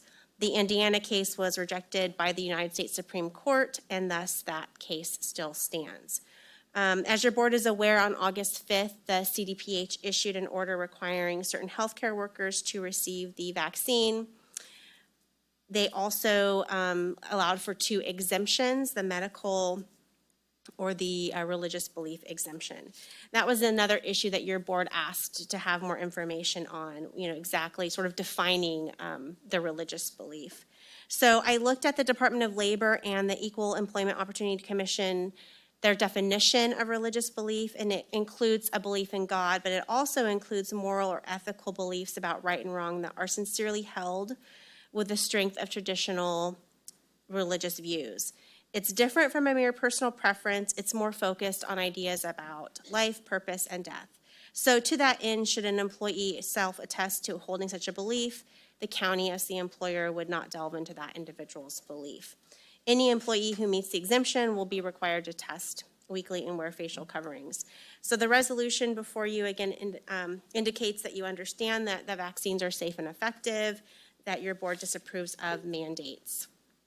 And like I said, I passed out the minor revision. I'm also obviously happy to make any other modifications that your board is interested in making. And so I would just look for direction. Thank you. Thank you. Questions or questions for staff on this? Any revisions? Okay. And we're talking about the revision, just so I'm clear. So therefore be it resolved, item 1, it has the addition of while recognizing its obligation to follow state and federal law, and then formally express its opposition. That's the version we're talking about. Correct. And nothing else has changed. Correct. Okay. All right. Any public comment on this?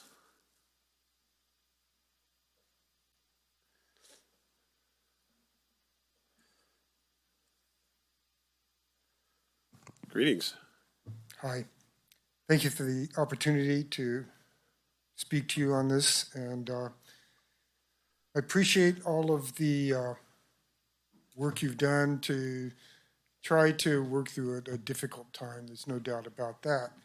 I also appreciate the spirit of this resolution, in that I personally believe that you need to make your own choice about vaccines, that our freedoms to do that is what's made this country strong in the first place. And then there are also certain rights that you have as far as medical privacy.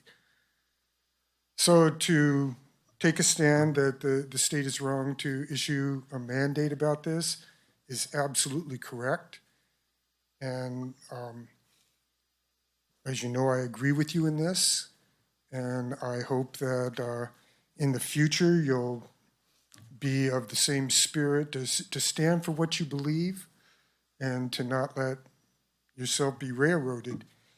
We just had a bunch of people here that you expressed extreme respect for.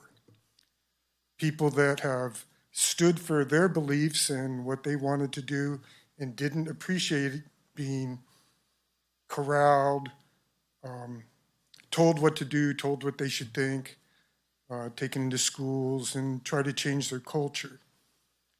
And it's really quite appropriate that you would have honored them in the way they did, because they are. They're really great people that have their own beliefs, their own way of doing things, and I appreciate that you recognize them. I am just the same type of person. I have my own beliefs, and I do not believe that anyone should have to take the vaccine. It's a personal choice. I take a couple medications. I was supposed to take more, but they included all the side effects. And after reading the side effects, I decided I didn't want to take those medications. I'd rather take the chances. I think this is a similar situation here in that we don't really even know what the side effects are because it's such a short-term thing. So, thank you very much. Thank you, sir. Okay, anyone else from the room that would like to speak?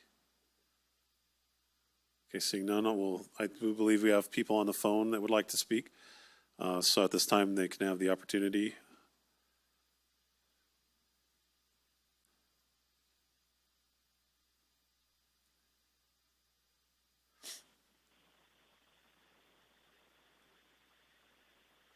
Welcome. You're on with the board. We can hear you. Yes, this is Virginia Stafford, a citizen of Tuolumne County, and I come also with a thankful heart for the diligence with which the Board of Supervisors is working to actually maintain the freedom and liberty for every citizen in the county by opposing and standing against the vaccine mandates. And I wanted to give a few points with science that has been published in the last 4 weeks that will help you with this mandate opposition and this decision. And the first is from the CDC, published data from last Friday, the 17th of September. The data is actually collected in their vaccine adverse events reporting system between December 14th, 2020 and September 10th, 2021, showing that U.S. reports were quite high, 559,462 adverse events, including 6,756 deaths and 43,073 serious injuries. And those injuries include everything from miscarriage to cardiac disorders, blood clotting disorders, paralysis, myocarditis for the young. And there's a lot of data on this, and this includes all 3 versions of the vaccine, Moderna, the Pfizer, and the J&J. Additionally, there's a study from Harvard that says this VAERS database indicates only a very small percent of actual incidents, somewhere between 1 and 5%. So what I just read is the tip of the iceberg, which is showing us the vaccine. Now we have data that shows that it's not safe. This is just COVID-19 vaccine I'm speaking of. On September 12th, I have another point. Israel released some data that says the vaccination does not prevent infection. With the 4th wave of infections having started in June, the vaccination campaign is put to its first real-world test in combating a new wave of COVID. The results show that vaccination using Pfizer's 2-dose protocol does not appear to prevent it. In fact, the COVID rates are the same among the vaccinated and the unvaccinated. An additional study from Israel on 8/29/21 shows that natural immunity to COVID is much stronger than fully vaccinated people, 27 times stronger. a vaccinated person has a 27 times higher incidence of COVID-19 and 8 times higher rate of hospitalization. And then lastly, what are you to do if you don't have a safe and effective vaccine? Well, there have been 5 different medical therapeutics that are now studied to work, and I'm only going to address one because the American Journal of Therapeutics just published a very extensive report on more than 24 studies of ivermectin. And ivermectin Virginia, is... I'm really sorry. That was 3 minutes. I do have to stop you there, but I'm really grateful that you took the time to call in. All right. Could I take another person who was there this morning for the next few minutes, or no? I'm There's sorry. another person who wanted to talk on the same issue, so that's why I'm asking. I don't see anyone else here. Is there No. anyone else that would like to speak? Okay, we do have another person that's been waiting to speak, so we'll give them an opportunity now.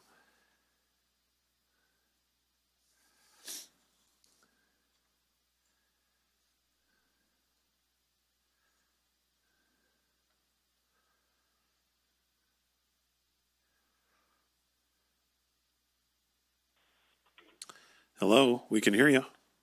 Hi. Thank you for taking the time and letting me talk. I just wanted to say that I called last week. I am still opposed to this letter. It does not represent our entire community. And I think by sending it, it would be a mistake and it would be a disservice to our community to represent all of us by sending this letter. But on the other hand, I just want to say thank you again for being a balanced board and working so well together, the budget, everything else. And I understand that sometimes people have to go along with the majority, and that's just how it is. So that's what I wanted to say. Thank you very much. Thank you. Okay, it looks like we have no one else waiting to speak. I'll bring it back to the board. Is there any discussion on this? Just Supervisor Kirk? Yeah, just a comment and then I'll make my closing comments later. But Council, if you could clarify, because I think I'm sorry I didn't write her name down who called, but I want to make sure it's clear. The board a few weeks ago had said we're not going to enforce the mandated vaccine. This resolution before us has changed that discussion and that position, which is what this resolution is stating is that we are going to enforce CDPH orders. However, we disagree with them, but we are going to enforce them, correct? Correct. Okay. And so I don't know if we want to make comments now or. Yeah. Okay. Yeah. Well, then I will make my comments and I will be as respectful as possible and we'll be done with it. But, when this came before the board about 5 weeks ago, I said, I'm drawing a line in the sand because I know where this is headed. We got there within 3 weeks. I won't go to where I believe this is going to continue to head, but I don't believe it's headed in the right direction as far as with the state and orders and infringing on people's ability to make medical decisions. So although I can appreciate what the law says, I think even Martin Luther King said sometimes there's immoral laws that need to be broken. And to me, when you take the decision of somebody to put something inside their body away from them, and you do that through coercion where you're going to lose your job, you're not going to be able to provide for your family. And some people say, go get another job. I'm telling you, the state legislators right now are talking about the next legislative session to mandate every employer and every employee get vaccinated. So eventually, here pretty soon, there is going to be nowhere else to go. So people will be coerced out of a position. So with that being said, this resolution says that the Health and Safety Code gives the state and local health officers the ability to make orders during a public health emergency. What we will be enforcing through CDPH is a permanent decision on a temporary issue. This emergency will soon, hopefully, be over someday, yet the decision to potentially fire somebody for not receiving the vaccine should they not be able to provide to the exemptions is a permanent decision. We know that masking and PPE works per our local health adventist, Dr. Hurd. Not one employee, to their understanding, contracted COVID-19 while at work while wearing proper PPE. We know that natural immunity is not being discussed or or being considered in CDPH orders. The vaccine is being treated like a permanent solution when CDC data shows that right now it's at about a 66% efficacy level, meaning it's not a sterilizing vaccine, it's more of a treatment. We know right now, based on CDC data, that the excess death rate is lowering. In fact, we're around the same marks as the 2017-18 mark as far as excess deaths.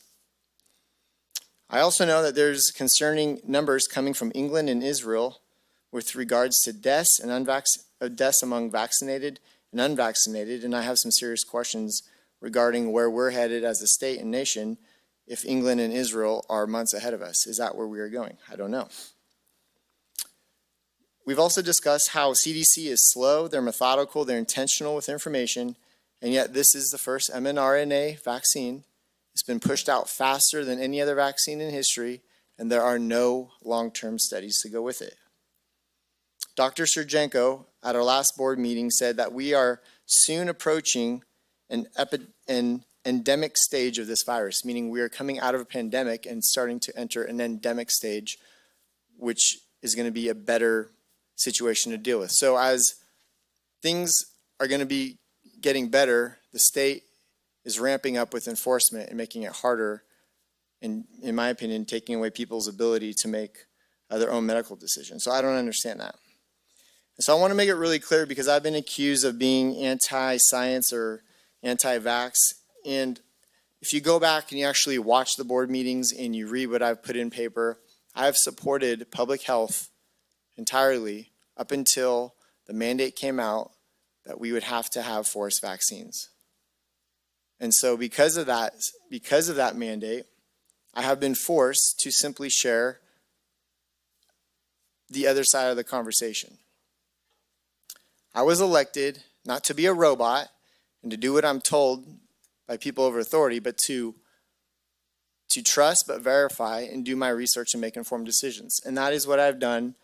And if it costs me everything I have, including the fact that I would be breaking a law, which I believe is an immoral, unjust law, then so be it. If this state continues for me to intrude into somebody else's body and make a decision for their body, that's where I draw the line. And so I do this out of respect. I do it out of people's rights. I do it for my own family, and I do it for the families who I represent and who don't sit up here on this board. And I know people are going to disagree, but you elected me to do the best I can and make the most informed decisions I can, and that is what I'm doing. So with that being said, although I can appreciate what we're doing here today, I will not support, and this resolution even says that our board doesn't support, we show opposition to the state and federal policy. And to me, I just take it a step further. To me, words in this situation don't mean enough. I believe action needs to be taken where we're not going to force it. And in conclusion, I will say to staff who are listening to me speak right now that there are two options. There's the religious exemption and there's the medical exemption. I would encourage you to fill out one or both, whatever you see fit, of those forms. Because as council said, some of us may not have religious beliefs, but we have very strong moral and ethical beliefs. And I don't want to see one person lose the ability to provide for their family over this. So I would recommend and I would hope that you would do your due process and you would make an informed decision on that. But with that being said, I can't support words. I can only support actions. And to me, this doesn't take enough action to tell the state how far of an overreach I believe that they're taking with this stance. That's it. Supervisor Goldenberg. Yeah, so understand Supervisor Kirk's concerns. I have concerns. I do feel that we as supervisors, we all have our personal beliefs. I respect that. but I do not feel that we as elected officials should impose our personal will upon the public. I do not oppose any state or federal policy or laws related to COVID-19 vaccines, as I firmly believe that it's very important to follow our state and federal laws. I believe that the vaccines have and will continue to save lives. I believe that is proven. As such, I will vote no on passing this resolution. I'm tired of seeing our Tuolumne County residents die. Thank you. Thank you. Supervisor, who wants to go next? Supervisor Half? If Well, anyone, I'm not trying to be presumptuous. I am reluctantly in favor of this resolution. I don't think it goes far enough, but I don't think we have a lot of autonomy from the state. This is something I've learned. You know, when I was campaigning to take this seat, I thought that we had a lot more autonomy and could decide what was best for our community. I forgot about when there's an emergency that the health officer does take over. And the only light at the end of the tunnel that I see is that soon we're going to be approaching the endemic stage of this. And I think we're already starting to see that with the young children coming down with COVID and mostly making it through fine. But there have been exceptions to that, sadly. But once we get into the endemic stage, it's no longer an emergency. And I'm looking forward to, breaking this cycle. And being able to make decisions for our county that are not tied to what the state has decided. At least that's my understanding of it, and I stand to be corrected if that's the case.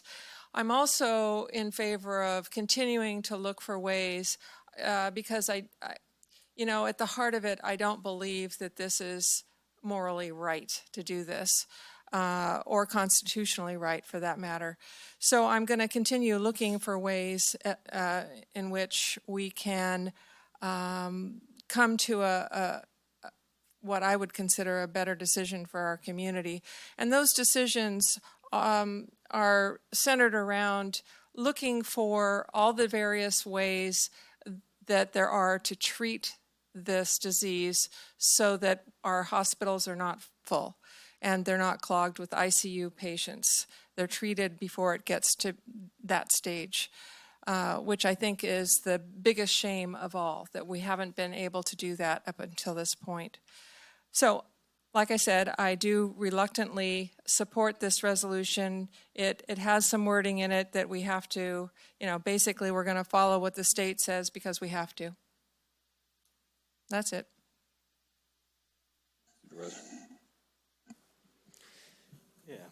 I'll keep this relatively short. It's no secret, I've been a big proponent of getting vaccinated, of wearing masks, of taking steps to keep yourself and your community safe. I've been doing that consistently for 1.5 years and in a very vocal fashion. But there is a difference to me in mandating that, what is a rational and smart decision that somebody should make for the health of everybody, and telling them that they absolutely have to do it and that there is no choice there. I support this resolution because I think it represents where we stand. As was mentioned, we've had a lot of discussions on this with staff, with legal, about what the case law looks like, what the consequences, what the legal options are, our standing as a county compared to the state and federal officers at that. Where it stands is that the best solution forward is following it under protest, to represent the county that this is not what we think is the right path, but not to put at risk, for example, behavioral health and all the addiction and counseling and great work there, the social services and other state-funded entities. We are majority, correct me if I'm wrong, grant funded as a county. I mean, it's a huge amount of money and it jeopardizes that. There is a cost on the other side that would be devastating to the community. For that, I support this resolution. And I just wanted to say, too, that I appreciate we can have this discussion where, for example, two supervisors who I think for very different reasons can arrive at the same conclusion and be respected by the other board members in that decision. That can happen. Odd bedfellows sometimes on this, but I appreciate we're all able to express our opinions respectfully. Yeah, thank you for that. Yep. So I'll try to be brief here. I can kind of see which way the wind's blowing. So we've heard a lot about personal freedom, and I find that it's a very common thing. People love to talk about their personal freedoms, but they don't like to talk about their responsibilities. And we're a nation of laws, and we're a county of laws. And to be a county based on laws, you have rights and responsibilities. And so when we talk about personal freedom, I think about the people that have immunodeficiency. They are particularly vulnerable to this disease. What about their rights? What about the rights of other employees that would like to be vaccinated but can't for one medical reason or another, and they're in fear of losing their life or infecting people when they come home? What about their rights? I've tried to come up with a good analogy, and the best one I could think of is I have the right to sit in my backyard and drink a six-pack of beer all by myself and sit back there. And nobody could tell me I can't do that, okay? That's my right. The equation changes when I grab my keys and I get in my car and I drive on a public road. I do not have a right to do that because the enjoyment of my personal freedoms is now infringing on the safety of everyone else that's sharing the road with me. That's the difference. That's the distinction that we're talking about here. We're not talking about how people are behaving in their personal homes. We're talking about how people behave at work and how they put others at risk. That is the crux of this argument. I'd also say that the Supreme Court, lower courts, the legislature have all repeatedly upheld vaccine mandates. This is the law of the land. It has been for decades. There's nothing new about this. I think it's been politicized in a lot of ways, and that's very unfortunate. And then Supervisor Kirk, I'm going to pick on you for a second, if that's okay. You advised staff to fill out the religious exemption to not take the vaccine. Well, if you say that, I'm going to advise the opposite, and that staff get vaccinated to protect themselves and their family and the public. And then I'll clarify that statement by saying that I am not qualified to give anyone any kind of medical information, which I think no one on this board is either, to give you that advice. So with that said, I would love, with the similar to what we discussed last week, I would love to try and work on this and come to a compromise, but I just disagree with the general premise of what's being stated here, and so I don't see that I can support it while keeping that premise intact. Now, however, I'm going to be the one signing it. I'll faithfully execute the will of the board, but I personally can't support this resolution. So I think we did ask for public comment.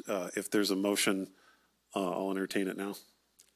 Can we clarify just what a yes vote or no vote on that potential motion means? So basically, a no vote on this is opposing, expressing opposition to the state and federal policy, and a yes vote is yes with the vote. complication of recognizing the law section that was added. Yes vote means you support the resolution.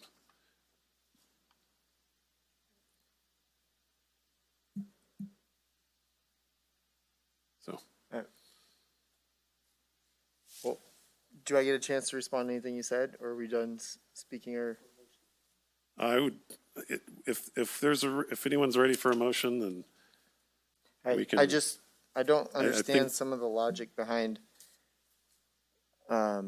vaccinated and unvaccinated people both get and spread COVID. So I don't understand half of what you just said. How employees are putting other employees at risk. It was very clearly stated by Dr. Sergenko that vaccinated and unvaccinated both get and spread COVID. So this isn't politicized, this is science. This is doing the homework, doing the research, having informed discussions. So again, I think if people are going to make serious decisions, they should do the research. Well, I'll make a motion to approve this resolution as amended by County Council. I'll second. Okay, motion by Supervisor Half, second by Supervisor Brandon. If there's no other discussion, I'll call for the vote. All those in favor, please say aye. Aye. Those opposed? No. No. So if it's a no, are we back to where we were 2 weeks ago? Yep. Well, I mean, I think what I heard is that you voted no on this resolution, but I do hear a majority of the board understanding that we need to comply with the state law. And so that is what staff will be working on doing. So should we bring that back before the board for a vote?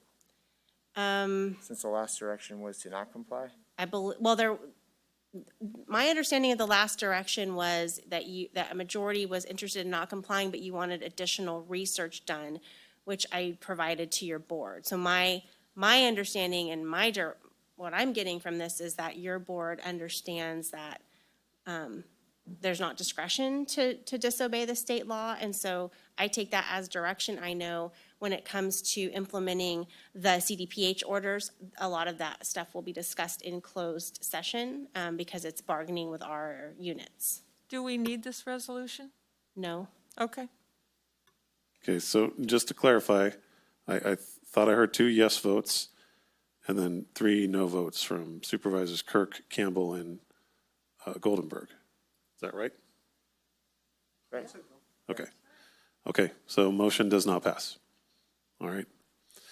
Okay, so with that, we'll go ahead and move on to reports.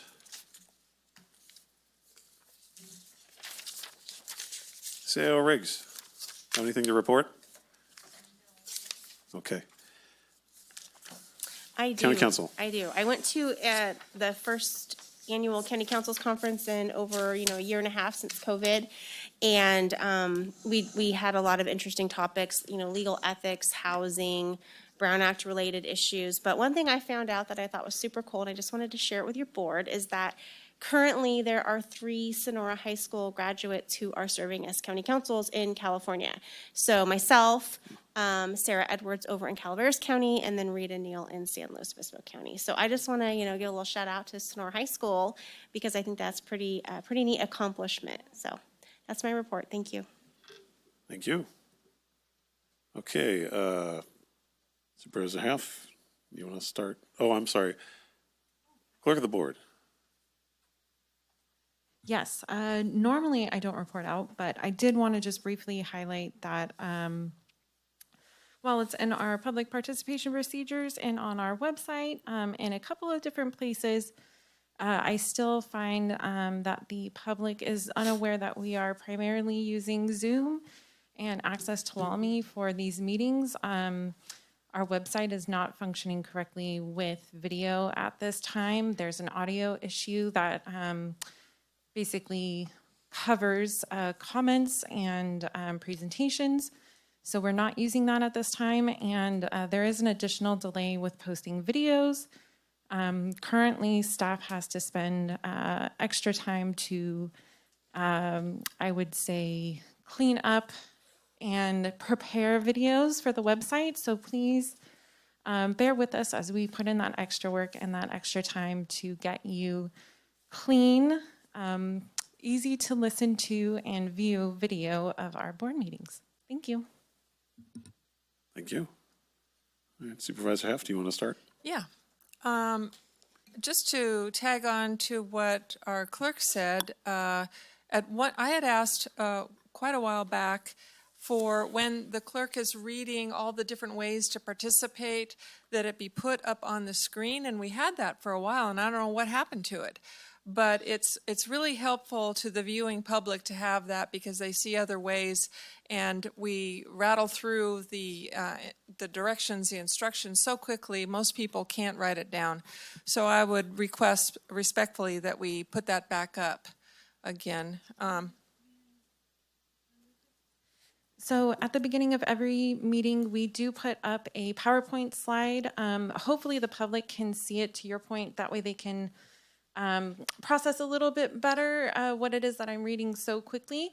It is, again, at the very beginning of our board agenda, every board agenda, and on our county website. So if the public is having an issue, maybe they can't see the wording, to your point, on the video clearly, it is marked in a couple of different spots with live links that they can click to enable their access. I guess we just don't have the opportunity to see that here. Yeah. Because for a while we were.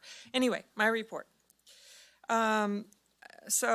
Last week, we all met with the executive director of RCRC, the Rural Counties Consortium, and his name is Pat Blacklock, and we discussed our county priorities.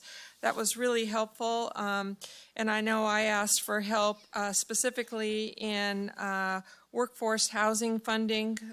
Part of our education that day was learning about how RCRC helps with that kind of funding, and also with USDA meat processing center that is in the very initial planning stages with Calaveras County. So I look forward to getting help from RCRC on those two things. I met with the new Blue Zone representative for our county, Tyler Somerset.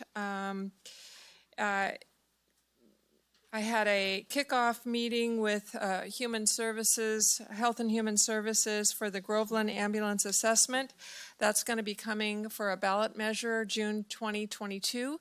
So now is the time to start planning for that and learning, getting the assessment done so we learn what kind of a cost it might be that would be put on for a ballot measure in June. I attended and spoke at the Groveland Chamber of Commerce dinner on this last Saturday night at Camp Tuolumne Trails, in which the U.S. Army Specialist Sajan Madalena was there and honored. And she was presented with a beautiful handmade plaque by somebody from the community who made it. It was a really beautiful evening. I participated in a meeting just recently about sirens because all sorts of different interest groups, communities are interested in putting a siren in their community. And we talked about a unified plan that's now being worked on so that we don't have a disjointed and confusing system of all different sirens all over the county. And I just wanted to remind the public that I'm still meeting at the Little House in Groveland on Mondays between 11 a.m. and 1 p.m. for drop-in meetings. The Little House itself is closed to almost every single thing that they used to do for right now, but it is open for my meetings and it is open for the pickup of the senior meals on Thursdays. And that's it. Thank you. Supervisor Kirk? Regular meetings, the meeting with RCRC Patrick Bullock was really good. I think, and then you came in later, right? Did you go into with the RCRC? Yeah. Oh, yeah. Okay, cool. Yeah. I thought it was a good meeting. I got his info, doing some follow-up, specifically with insurance and what was the other? Oh, and PG&E undergrounding. So trying to stay on top of that. And I have reached out to Laura Ricardo's office from the insurance commissioner several times. I'm starting to get some feedback from them, so I'm basically trying to keep that issue on their desk. Again, it was a big issue a few years ago, but I feel like a lot of the community members are just dealing with it, and I'm trying to keep that front and center as far as if there's any hopeful policy changes in the future. Other than that, I keep pushing back a bunch of meetings and then filling them in daily because my wife hasn't had her baby yet. So I'm hoping to take maybe 2 or 3 days off once that happens, just to regroup and enjoy life for a second. But other than that, everyone's laughing at me. I don't know why. What'd I say? That's it. Yeah. I think your wife's going to want you to take more than 2 or 3 days. Yeah, I got 2 jobs. Supervisor Goldenberg. Yeah, I'll kind of tag in on the videos and Zoom thing a little bit. We didn't get to a number of areas that we wanted to when we talked about using recovery funds. But, one of them was setting up a dedicated committee room and hiring additional tech. And so I've been having a lot of contact still from people that are very interested in that.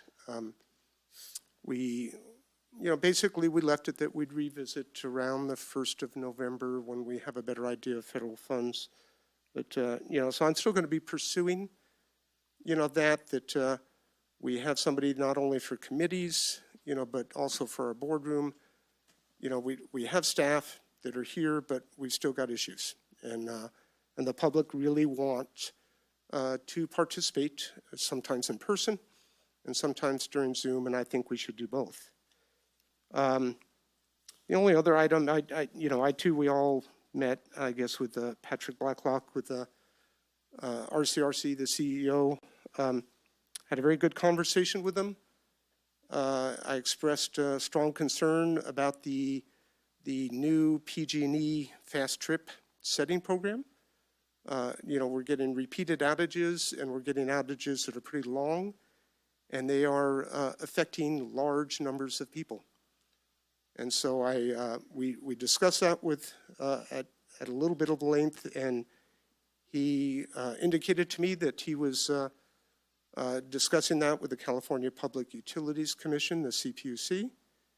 And I've been following up with PG&E with our governmental rep on that as well. I'll be meeting next week with him. So the other issues that I discussed with Patrick were also the fire insurance. It's huge, and it's been sitting here for so long, and it just kind of drifts off into nowhere land, right? Nobody is really taking it on and doing anything.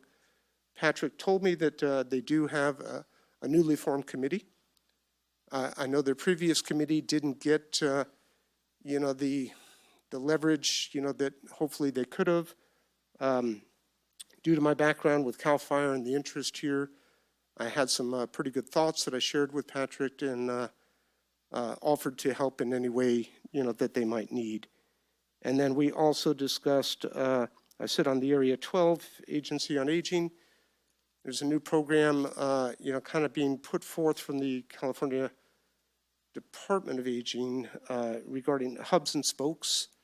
And it's got some real possibility for some counties, but for rural counties, it's not looking very positive. They essentially want to replace, our current AAAs, the Agency on Aging, and go other routes, and it would have negative impacts, upon our staff, our programs. So Rebecca Nespino and I are discussing that, and I will be bringing a letter in opposition to that to the board to send to the state because of the concerns. Anyways, that's all I have. Thank you. Supervisor Brandon. I had to wait for people to be able to lay this pun, but Sarah, sounds like Sonora High School is raising the bar. Nailed it. All right. As with all the rest of the supervisors. Feel free to dive in and interrupt if you have a good pun. Thank you. You don't have to.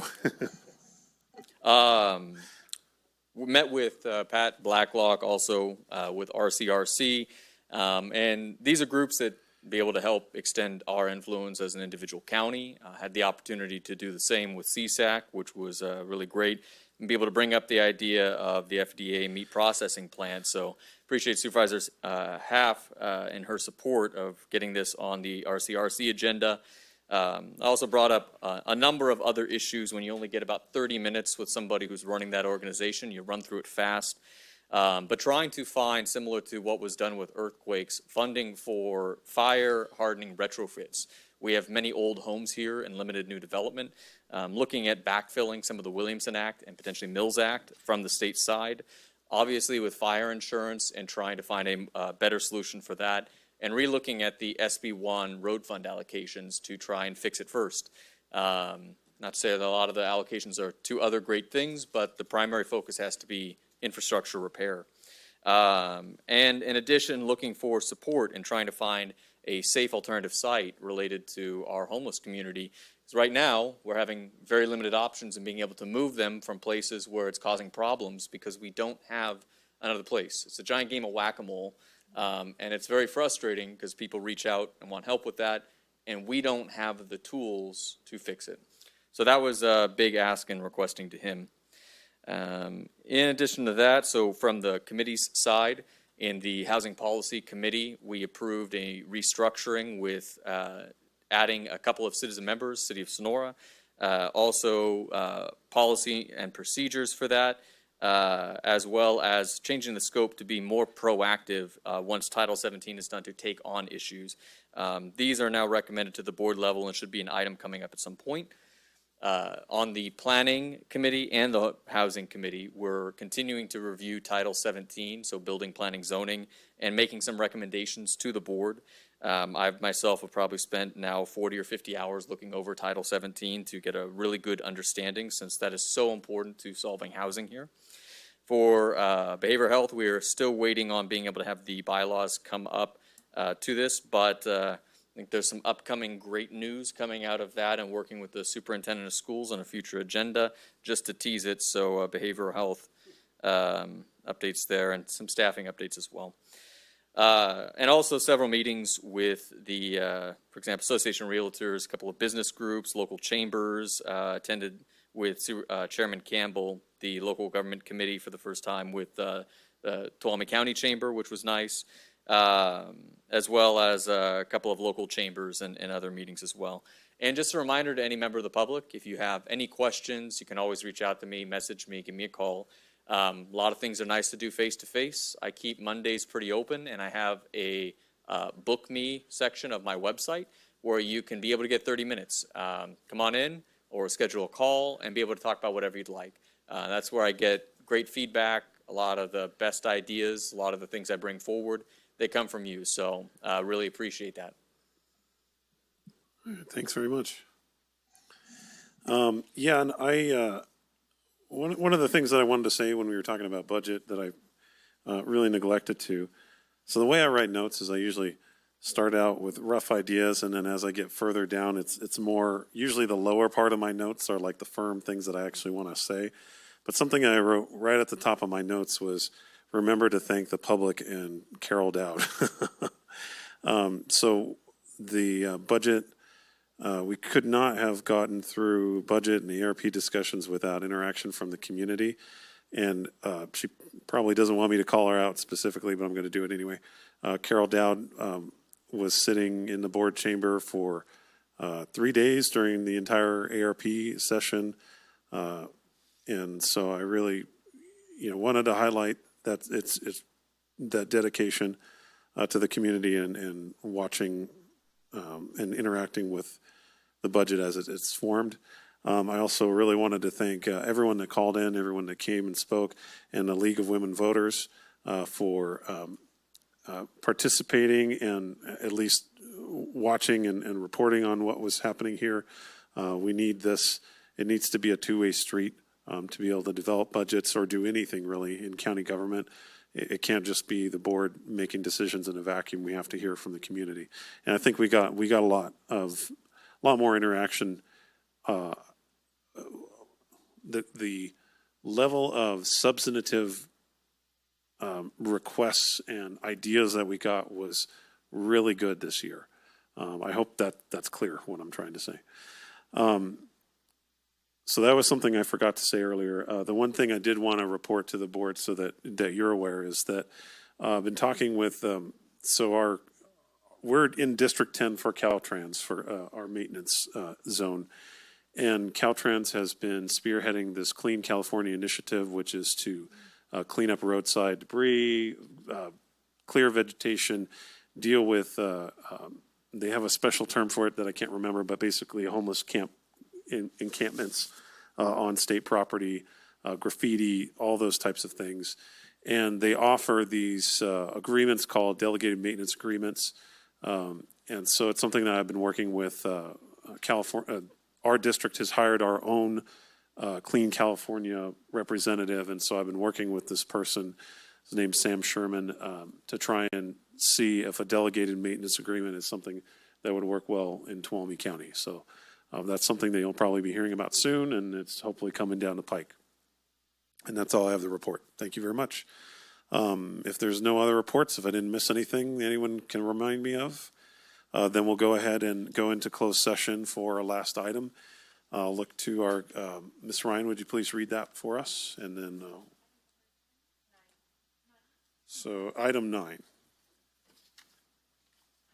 Item number 9, closed session, conference with labor negotiators, Tracy Riggs, County Administrator, Eric Earhart, Assistant County Administrator, and Kimberly Phipps, Senior HR Analyst Relief. Authority Government Code Section 54957.6, all bargaining units. Do we have any public comment on item 9? No? Okay. Do we anticipate a report out? Okay, thank you very much.